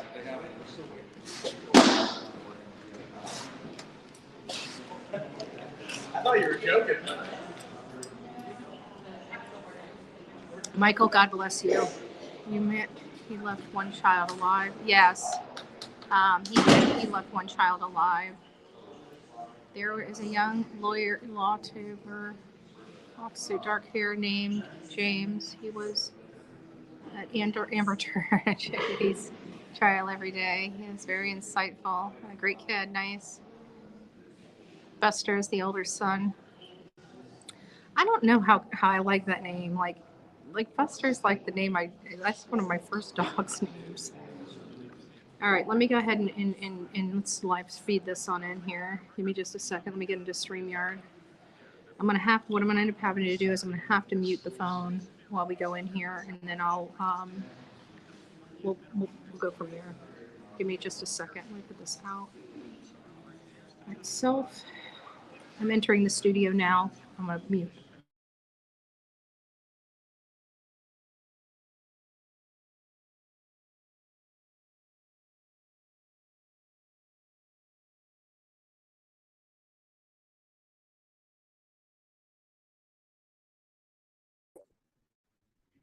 There we go.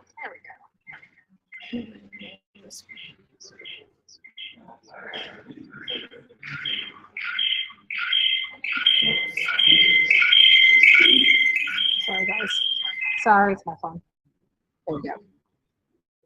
All right, guys, we're back. We'll bring in this other one.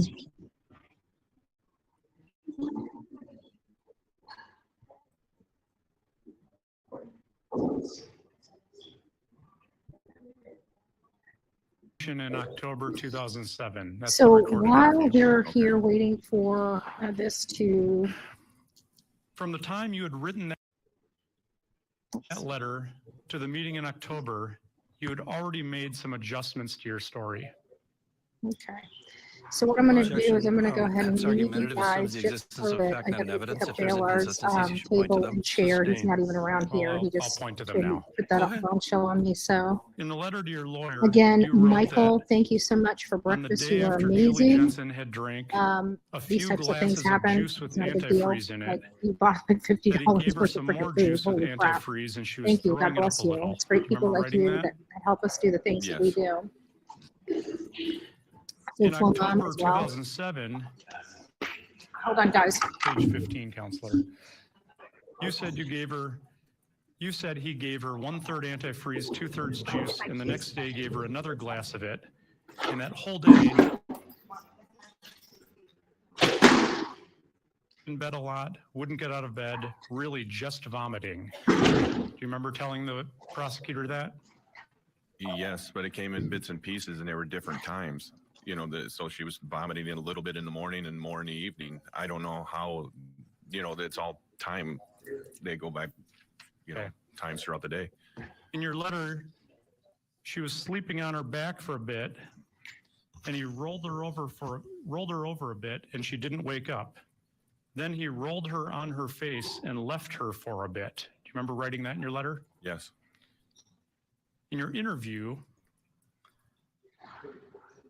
she was laying on her side. Which page, counselor? 26. She was laying on her side, and she was, you know, sleeping, and she was breathing good. And he said he just rolled over and then sat on her back and pushed on her face.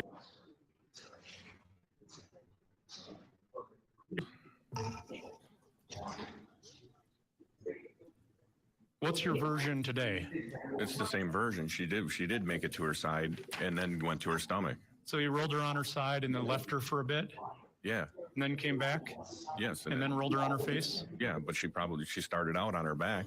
I mean, it was that morning when he took the kids to school and went and picked up the check. She was on her back and then he rolled her on her side and went and did something and came back and rolled her onto her face.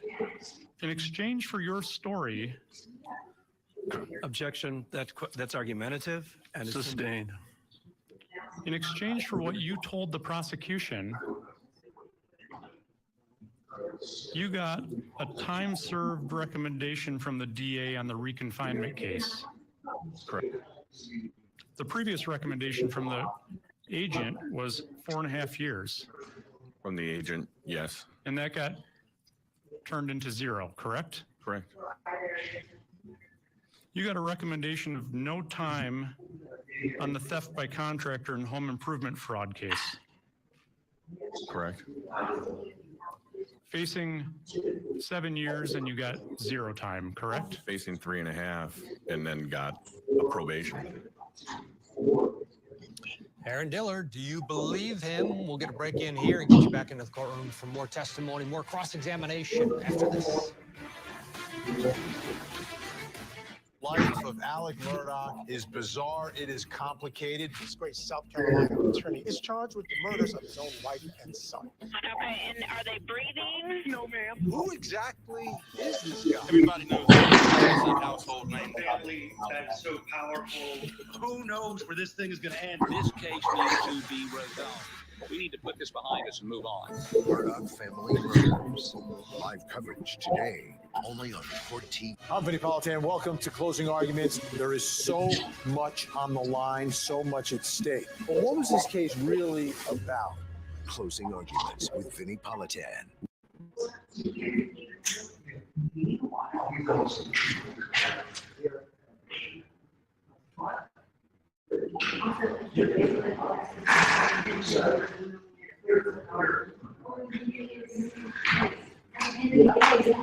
You could be the first one.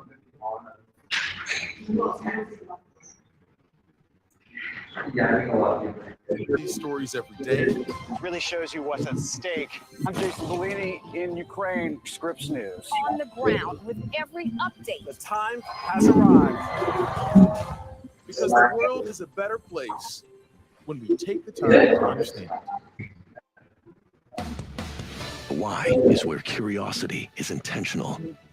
Because when you ask the why behind the news, the world opens up before your eyes. The Why, weeknights at 10/9 Central, only on Scripps News. The life of Alec Murdaugh is bizarre. It is complicated. This great South Carolina attorney is charged with the murders of his own wife and son. Okay, and are they breathing? No, ma'am. Who exactly is this guy? Everybody knows the Murdaughs. It's a household name. Family that's so powerful.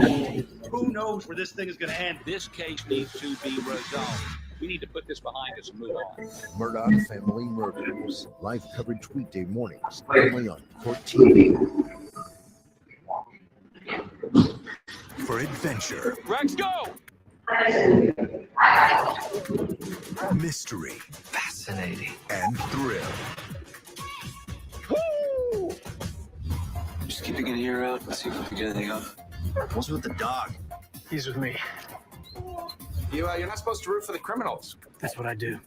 No crime is unsolvable. Some simply take longer than others.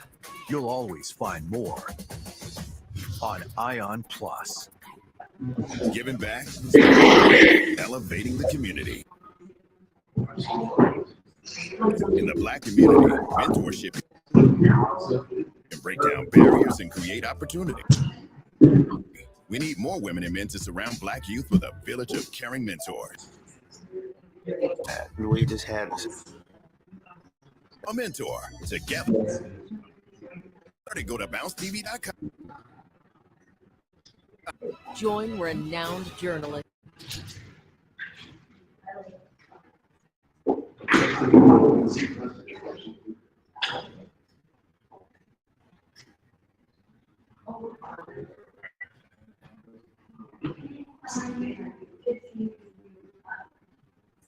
At some point, we're going to catch somebody in a lie. That was sensational. Tell me something I don't know. Cool, huh?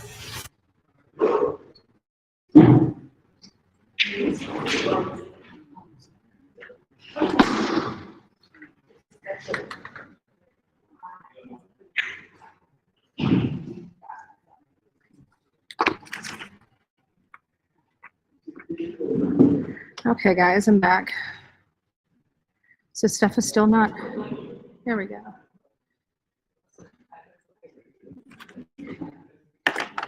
So my feed will be right back, guys. So hopefully I'm keeping you guys entertained. Can you guys hear that okay?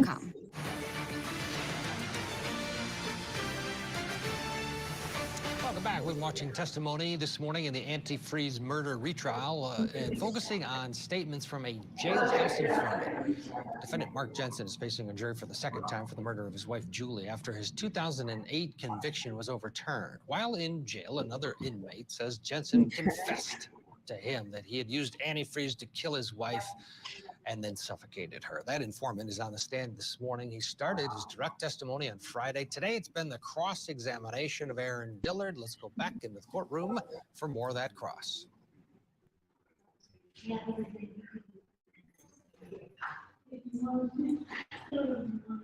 me a second, guys. I'm still here trying to figure all this stuff out. There's another deal for you for your testimony today, isn't there? I don't know if it's a deal or not. We're going to keep rolling with this coverage because as soon as they go live with the Murdaugh trial, they will be converting over. They're still standing up, but I just got to get over across the street and get the table and chairs from Jonathan and bring them back to my car. So you guys are going to have to sit tight for a little bit. That's the deal you had in 2008 for the Waukesha obstructing charge, right?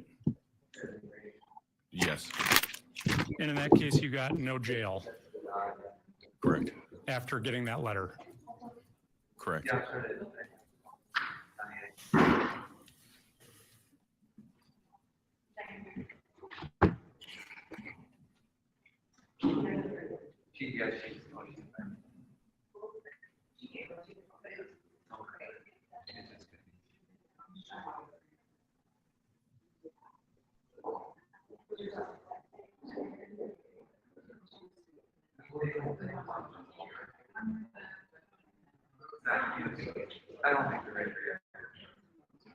Any redirect, Mr. Jamboys? Yes, Your Honor. Go ahead.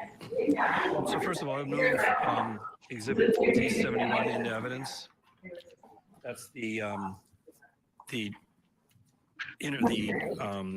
recorded statement interview that was done with Aaron Dillard on October 10th. All right, 71 is received. And I'd also move S69, which is the letter I am happy to do so. Give me just Gretchen Rosenke. Give me a moment. 69 is received. I'm sorry, it's the letter that So, Aaron Dillard wrote. guys, give me a moment. I've got to head across the street. So thank you so much, Michael. you wrote a letter We appreciate it. Appreciate all you Gretchen done. Rosenke, and that letter was 7 pages long. Correct. And then not there was an going to be interview. televised. It will probably take 2 days according to WFOA. Well, according to the you were part of, rules, and the I read transcript them of this that is morning. They 33, were. I don't know. 35 pages long. Correct. So there's a little bit more detail in the 35-page interview than there is in the 6-page letter. Correct. But Well, let's if go that's the through case, the then we might as well points shut down that you now. made in the letter Well, listen, then. and the points that you made in Hold the on a second. interview. Let me go back here. Well, let's talk about your history and your experience as a con man. The direct and the cross-examination pretty accurately laid out your prior history as a con man. Yes. Is that something you're proud of? No, I'm ashamed of it.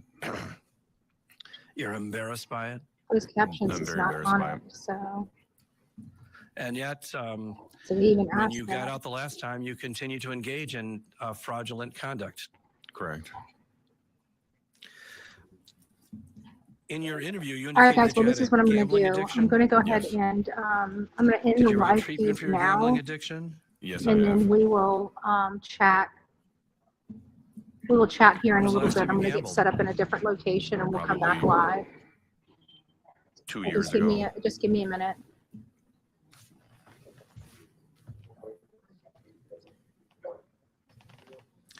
So in order to feed your gambling addiction, you would befriend people and then And I got a message defraud here. money from them? All right, guys. So I'm going Yes. to go ahead and in the live feed. I'm going to go ahead and pack up And, everything and get out of here. So we're talking about a And- particular skill set. In order to get people to give you money, you have to earn their trust.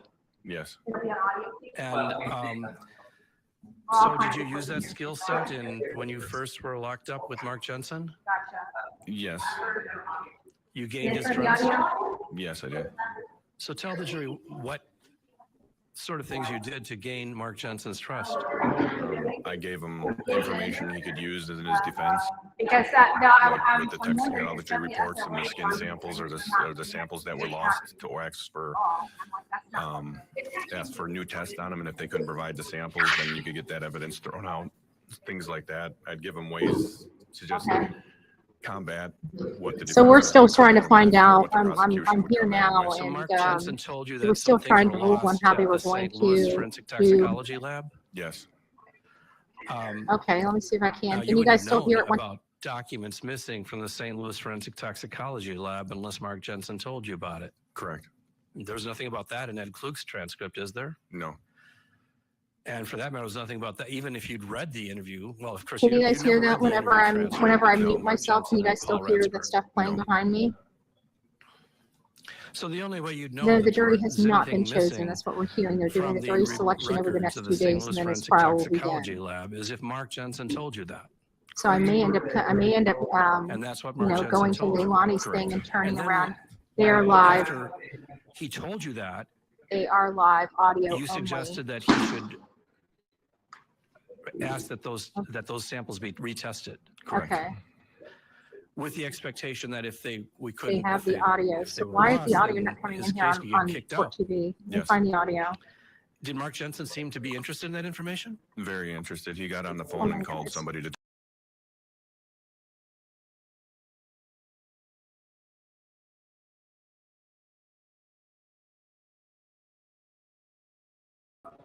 Hold on a second. This thing's so touchy. All right, let me look. You guys watch this while I look for the actual feed. Let me look for the actual feed. You Is guys watch concern this for whether the or time not being. it I'll mute. appeared that Mark Jensen was trusting you more after you gave him that valuable information? Yes, he was trusting me more.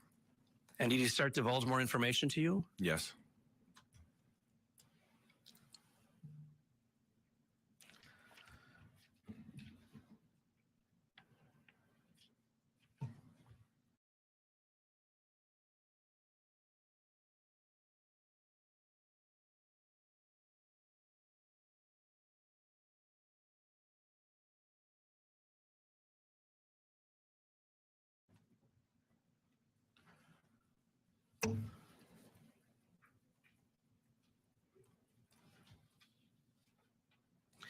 Now, when you first started talking with Mark Jensen about his case, what aspect of his case was it that Mark Jensen seemed most upset about? The Edward Klug testimony. Were you aware that it was after Ed Klug testified that Mr. Jensen's bond was substantially increased, and at that point he was incarcerated? Yes. And how did you become aware of that? I actually saw that in the newspaper.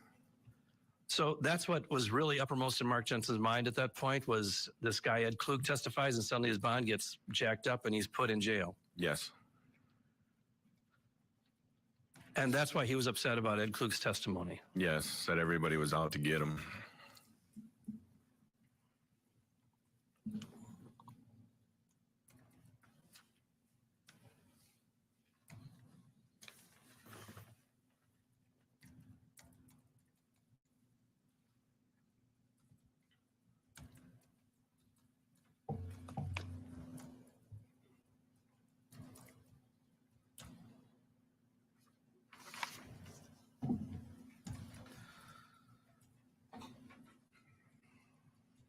Now, what did he tell you about Ed Klug?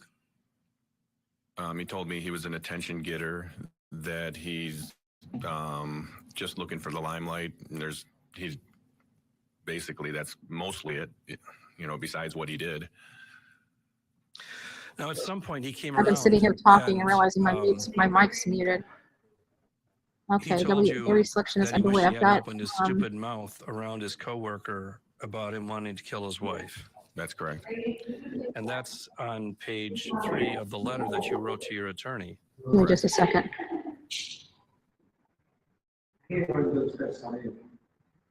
How does WFLA have it? And we're sitting right here and don't have it. Is it being given out? Are we feeding that out somewhere? Okay. Okay, I'll call him and see. We may be able to, trying to bring the media, so we're trying to figure out. So guys, we're working on it here. Just give us a second. I'll put you guys back court TV just to. Right, right, we just want to be able to hear what we think, you know. Okay, what router are you using on? You know, the router something else? 5 seconds. Okay, thanks for you can switch to 5.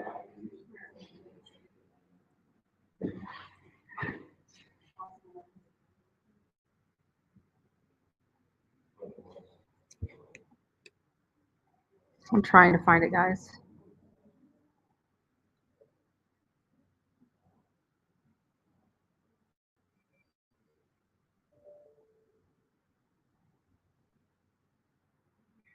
So I understand that the audio.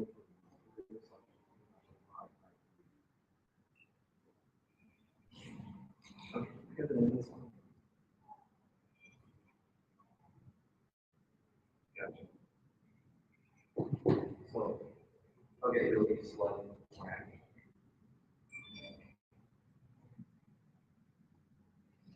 How about Murdaugh? Okay. Yeah, I think we have fun. So Diane's hearing is while working with some governments and slight shift. Okay, thanks. Cool, thanks. Bye.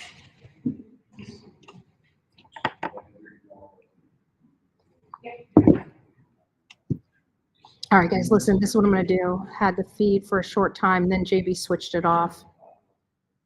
Huh.